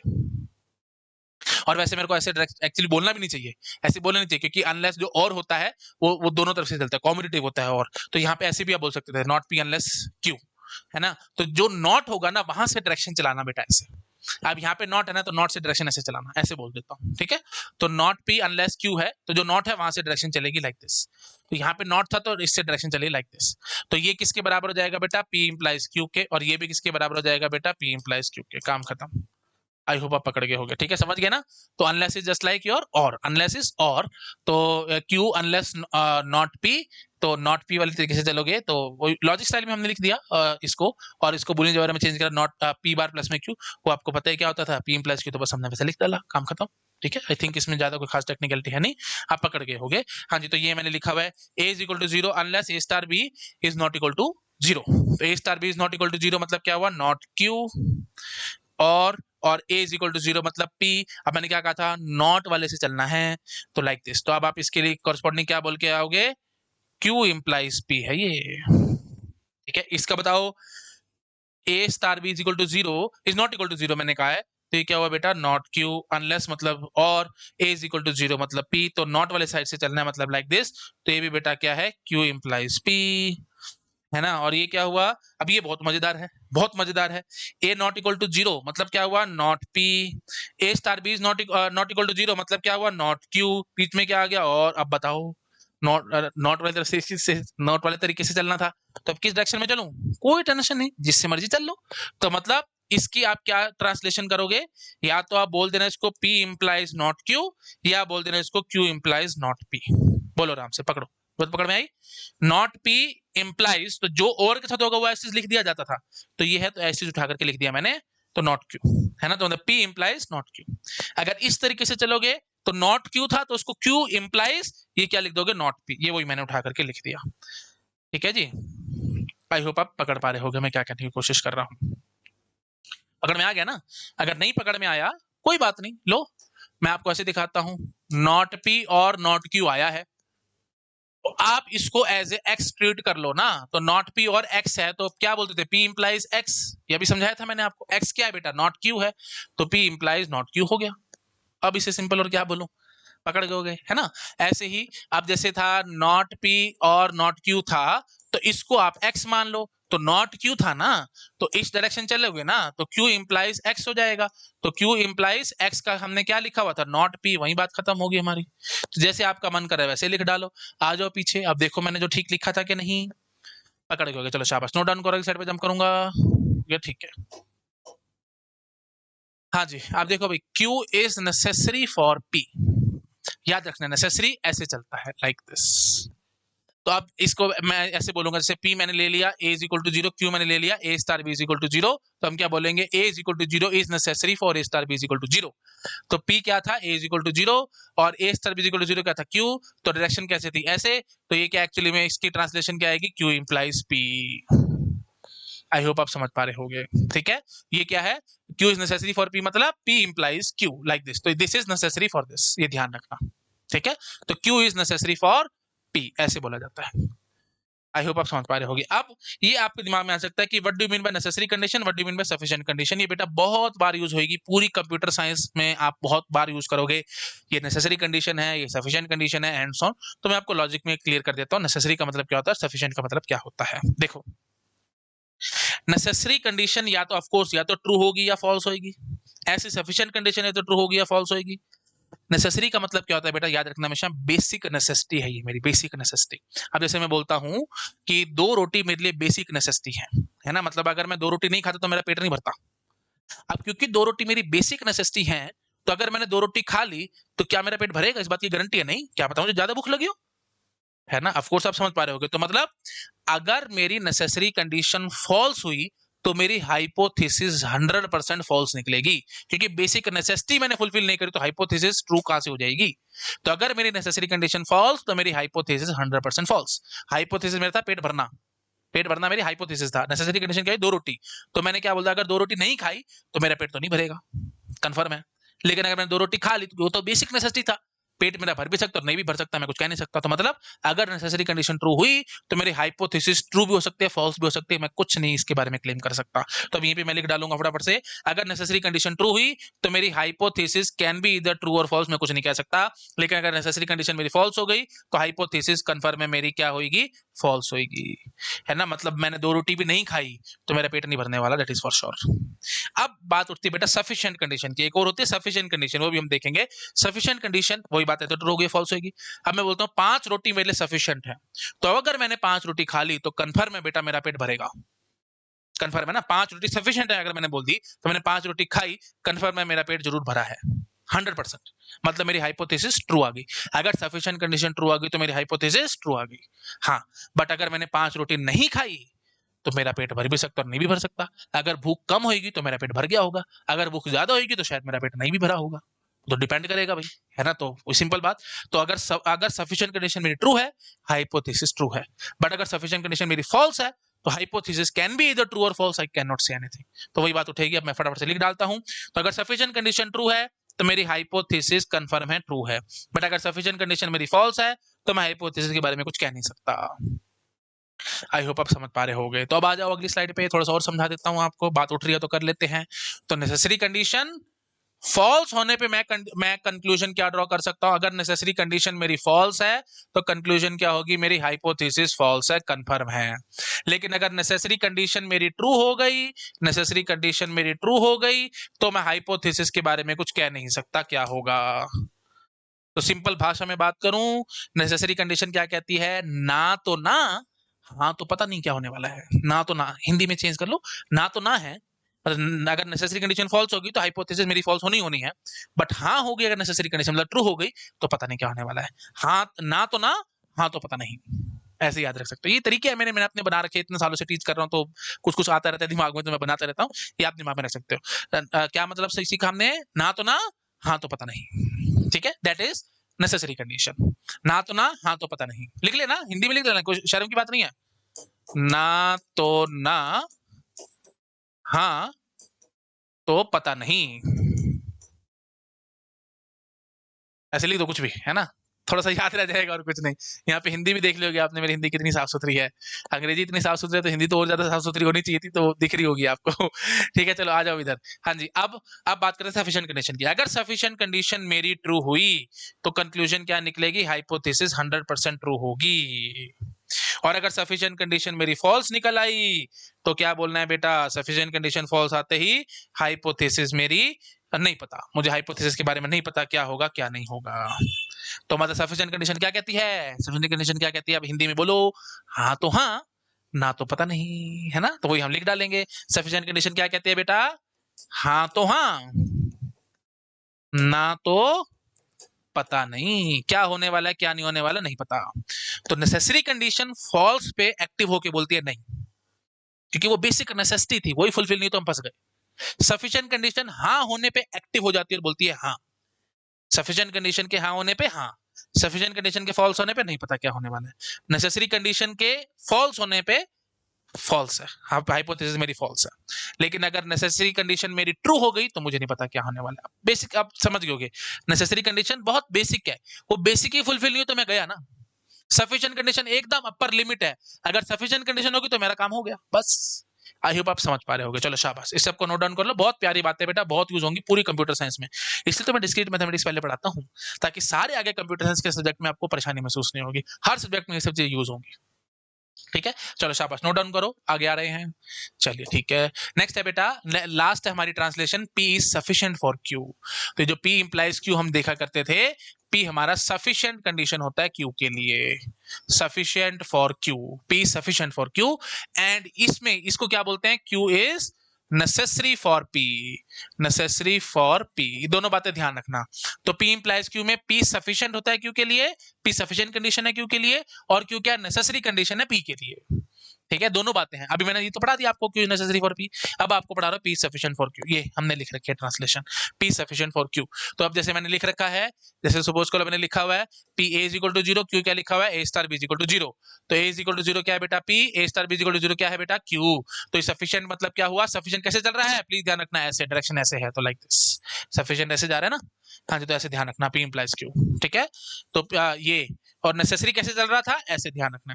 सफिशिएंट कैसे चलेगा बेटा? ऐसे। नेसेसरी कैसे चलेगा बेटा? ऐसे। याद करने का तरीका बताऊं? एक ऐसी अभी बैठे बैठे आपको पढ़ाते पढ़ाते मेरे को क्लिक हो रहा है। सफिशिएंट हाँ में हाँ बोलती है ना, तो सफिशिएंट मतलब आगे बढ़ाएगी तुम्हारे को, सफिशिएंट है तो आगे बढ़ाएगी। नेसेसरी ना में ना करती है, नेगेटिव है ना, नेसेसरी नेगेटिव बात है, इसलिए वो पीछे आएगी, पीछे। तो इसलिए देख लो बेटा, नेसेसरी कंडीशन में हम पीछे आए हैं और सफिशिएंट कंडीशन में देखो बेटा आगे गए हैं। अभी जस्ट पढ़ाते पढ़ाते आपको मुझे क्लिक हो गया। इस तरीके से आप याद कर सकते हो चीजों को, यही तो एक्सपीरियंस बोलता है ना। जैसे जैसे पढ़ाते जाते हैं चीजें दिमाग में आती चली जाती हैं। ठीक है, चलिए।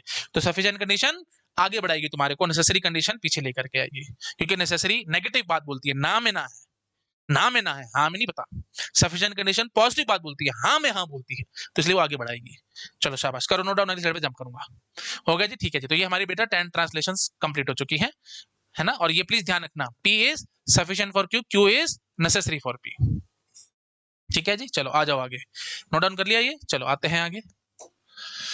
अब देखो बेटा, अब आपको बढ़िया मजा आएगा, गेट के क्वेश्चंस कराऊंगा ना, अब आपका दिमाग वाइड ओपन अप होगा और आपको लगेगा कि हाँ सर, आपने जो पढ़ाई एकदम वर्थ था, जो हमने अभी मेहनत करी लगभग 1 घंटा, वो पूरी वर्थ थी। अब देखो कितने बढ़िया तरीके से आप क्वेश्चन करोगे। गेट 2001 का क्वेश्चन देखो फटाफट से। What is the converse of the following assertion? आ गया ना कन्वर्स वाली बात। देखो क्या है, I stay only if you go. तो अब आप मान लो ना, आई स्टे को मान लो पी, और यू गो को मान लो क्यू।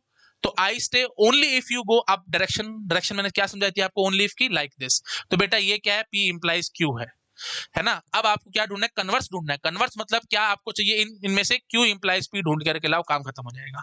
ढूंढो, देखो जरा, ये क्या है, I stay you go. I stay क्या है बेटा, पी। यू गो क्या है बेटा, क्यू। इफ कैसे था, ऐसे याद करो, इसलिए मैं कहता डायरेक्शन ध्यान रखना। अब देखो ये इस तरीके से है ना, ये मेरे को चाहिए था, क्यू क्यू इंप्लाइज पी चाहिए था, कन्वर्स पूछ रहा था ना। ये देखो, अब ये भी बात आ गई, 4 चीजें बताई थी मैंने आपको। ये कितना बड़ी सवाल है, कितना बड़ी सवाल है, मुझे बताओ, है ना। सारा कुछ आपको क्लियर करके बताया था ना मैंने आपको। पी इंप्लाइज क्यू का क्या बताया था, डायरेक्ट। क्यू इंप्लाइज पी को क्या कहा था, converse. Not P implies not Q को क्या कहा था, इनवर्स। और not Q implies not P को क्या कहा था, कॉन्ट्रा पॉजिटिव। तो आ गया ना सवाल, आ गया। अब देखो कन्वर्स का आ गया था, तो ये क्या हो गया, ये क्या निकाल दिया हमने, कन्वर्स। जो ऑप्शन चाहिए था आपको, कन्वर्स चाहिए था, तो ये ऑप्शन एकदम ठीक है। बाकी चेक करो, आई स्टे को हमने क्या बोला था बेटा, पी। यूगो को हमने क्या कहा था बेटा, क्यू। ये मैंने अपने मान लिया था अपने हिसाब से। तो if I stay then you go. तो ये आई थिंक सेकंड ट्रांसलेशन मैंने आपको ये दिखाई थी, तो इसकी डायरेक्शन ऐसी थी, याद करो। इफ पी देन क्यू, है ना, तो इसकी डायरेक्शन ऐसी थी, तो पी इंप्लाइज क्यू हो गया। तो ये और ये दोनों बराबर है। I stay only if you गो, और ये दोनों इक्विवेलेंट है, ठीक है। हाँ जी, बट इसने कन्वर्स पूछा था, तो ऑफ कोर्स ये ऑप्शन ठीक हो चुका है। मैं सिर्फ बाकी फिर भी मैच करा रहा हूँ, ताकि आपका थोड़ा दिमाग चलना शुरू हो जाए, और कुछ नहीं। तो अब भी ऑप्शन गलत है, एक ही तो इक्विवेलेंट आ गया। आगे कह रहा है, if you do not go then I do not stay. तो यू गो को मैंने क्या कहा था, पी कहा था ना। अच्छा सॉरी, यू गो को मैंने क्यू कहा था। तो इफ यू डू नॉट गो, तो ये क्या हो गया बेटा, नॉट क्यू। अच्छा, आई स्टे को मैंने क्या कहा था, पी। तो आई डू नॉट स्टे को क्या मतलब हो गया, नॉट पी। अब देखो, if you do not stay then you, तो then if P then Q, ये ऐसे चला करता था, डायरेक्शन लाइक दिस था। तो ये क्या हो गया, not Q implies not P. तो सी ऑप्शन क्या कह रहा है, not Q implies not P. तो that is nothing but contrapositive. ये देखो, ये था ना, not Q implies not P, contrapositive, तो अगेन इक्विवेलेंट है। तो ये और ये स्टेटमेंट भी इक्विवेलेंट है। अब तो सारी जिंदगी जोर लगाते रहना कॉमन सेंस का कचड़ा। ये सारी उम्र तुम ये चीज नहीं कर पाओगे कि हाँ दोनों बातें सेम है। मैथमेटिक्स भगवान ने बोल दे तो सेम है। आपका दिमाग चल रहा नहीं चल रहा, इसमें मेरी कोई गारंटी नहीं है, लेकिन दोनों बातें सेम है। जो सेंस निकालेगी अच्छी बात है, जो सेंस नहीं निकाल पा रहा मारो गोली। भगवान ने बोल दिया तो हमको मानना पड़ेगा, सीधी बात है। गॉड ने बोल दिया तो मानना पड़ेगा। तो if you do not go then I do not stay. तो you do not go not Q, I do not stay को नॉट पी। तो not Q implies not P, that is our answer. तो ये contrapositive था। Last, if I do not stay. I do not stay को मैंने क्या नाम दिया था, आई स्टे को पी बोला था, तो आई डू नॉट स्टे को नॉट पी बोलूंगा।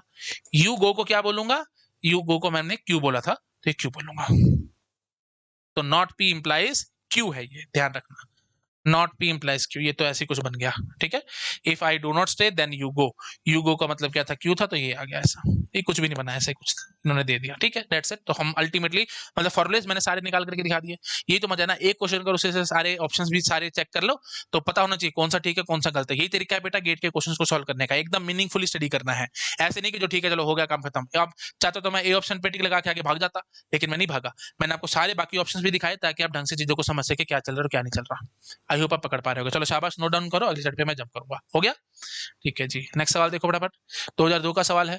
क्या कह रहा है 2002 के सवाल में, देखो, if x then y unless z is represented by which of the following propositional logic, the not is negation and is this conjunction and implication is implication। ये तो वही है ना implication तो इसका नाम ही था। and is conjunction, अच्छा ये छोटी सी बात ध्यान रखना। एक्चुअली and को हम लोग conjunction कह देते हैं, जिसको हम not भी कह सकते हैं, है ना। और को हम लोग बेटा डिसजंक्शन भी कह देते हैं, डिसजंक्शन। तो और को हम डिसजंक्शन भी कह सकते हैं, ये लॉजिक की भाषा है बेटा, ठीक है।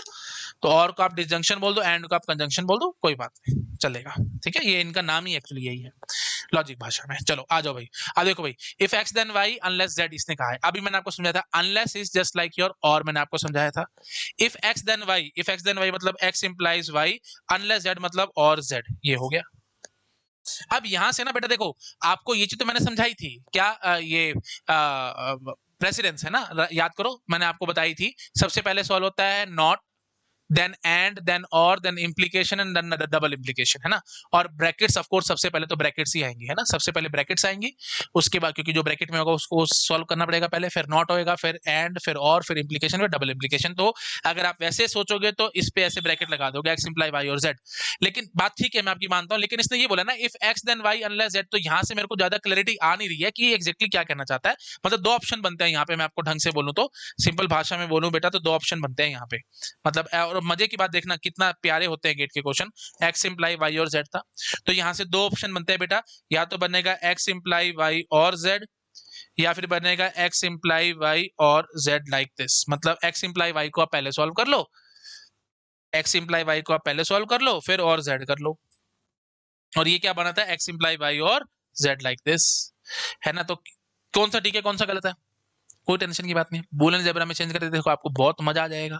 देखो तो यहाँ पे एम्बिग्यूटी थी ना, इसलिए मैं कहता हूँ गेट के क्वेश्चन में कभी कोई एम्बिग्यूटी नहीं होती, कभी नहीं होती। तो एक्स इंप्लाई वाई और जेड को खोल कर देखो तो क्या बन के आएगा बेटा, एक्स बार प्लस में वाई प्लस में जेड। और यहाँ से देखो ना, ये भी वही बनाएगा, एक्स बार प्लस में वाई प्लस में जेड, आप चेक कर सकते हो, इसमें कोई खास टेक्निकलिटी है नहीं। एक्स इंप्लाई वाई को कैसे खोलोगे, एक्स बार प्लस में वाई, और जेड था तो प्लस जेड हो जाएगा, और क्या होगा। सिमिलरली यहाँ पे क्या होगा, एक्स इंप्लाई वाई और जेड था तो वाई और जेड मतलब वाई प्लस जेड हो गया, और एक्स इंप्लाई था तो मतलब एक्स बार प्लस में वाई प्लस जेड हो गया।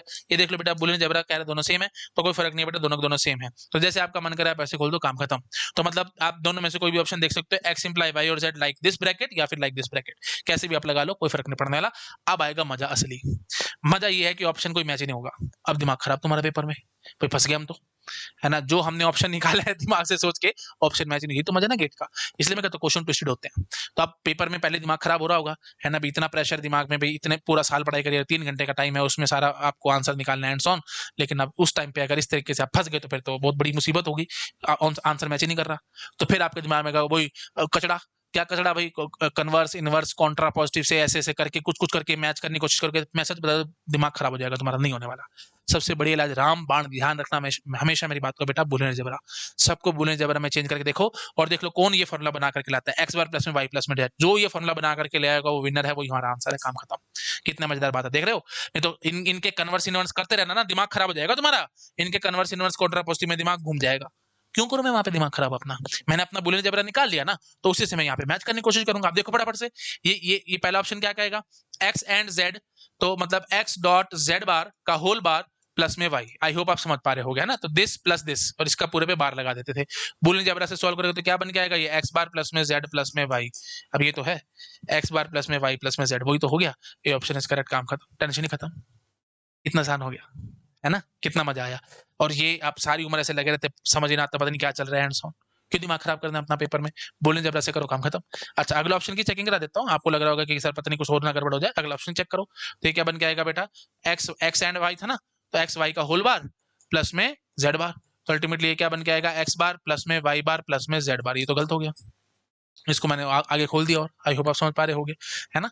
एक्स वाई का होल बार था तो मतलब एक्स बार प्लस में वाई बार प्लस में जेड बार, तो ये तो हमारे को ही चाहिए था ना, एक्स बार प्लस में वाई प्लस में जेड, या एक्स बार प्लस में जेड प्लस में वाई, बात तो बराबर है ना। ये और ये तो आई थिंक आप देखते बता दोगे सेम है। चलो अगला ऑप्शन देखो, ये क्या कह रहा है बेटा, एक्स बार प्लस में वाई जेड बार, ये भी गलत हो गया। ये क्या कह रहा है, आराम से देखो, एक्स बार प्लस में वाई, है ना, एक्स बार प्लस में वाई, ये एक्स इंप्लाई वाई खुल गया, डॉट लगा करके जेड बार ऐसे खोल रखा है, तो ये भी नहीं बनता। ये क्या बन के आएगा, एक्स बार जेड बार प्लस में वाई जेड बार, नहीं है, बकवास है। हमारे को ये चाहिए था, ये ऑप्शन हमारा मैच हो चुका है, तो मैंने सिर्फ आपको बता दिया कि ये भी सब गलत है, ये ऑप्शन इज करेक्ट। ठीक है, चलो शाबाश, नोट डन करो, एक्सेल पे जंप करूंगा। तो कितना बढ़िया सवाल था, देख रहे हो ना, कितने ट्विस्ट कर लेते हैं क्वेश्चंस में। तो आप जो निकाल करके वो ऑप्शन मैच ही नहीं कर रहा, तो पेपर में कई सारे स्टूडेंट जल्दबाजी में छोड़ के आ जाएंगे, कहेंगे नहीं ऑप्शन मैच होता, बकवास है। लेकिन ऐसा नहीं होता बेटा, ध्यान से देखोगे तो समझ में आएगा। चलो शाबाश, करो नोट डाउन, एक्सेल पे जंप करो। तो एक दो स्टेप्स तो लगाने पड़ेंगे पेपर में, आ जाओ आगे। हाँ जी, 2014 का सवाल देखो, देख लेता हूँ मैं एक बारी। 3 क्वेश्चन और रहते हैं, तो ऐसा करते हैं बेटा, ठीक है इतने रखते हैं, लेक्चर काफी लंबा हो जाएगा। नेक्स्ट लेक्चर में आकर के यहीं से आगे बढ़ाऊंगा, मैं आपको होमवर्क में दे देता हूँ, है ना। ऑफ कोर्स ये मैंने आकर के नेक्स्ट लेक्चर में सॉल्व करनी है क्वेश्चंस, बट मैं ये होमवर्क में दे रहा हूँ, आप इस क्वेश्चन को ट्राई करना, इस क्वेश्चन को ट्राई करना, और ये एक और क्वेश्चन है, इसको ट्राई करना। ठीक है, नेक्स्ट लेक्चर में आकर के यहीं से आगे बढ़ाऊंगा। ठीक है बेटा, thank you so much, bye bye.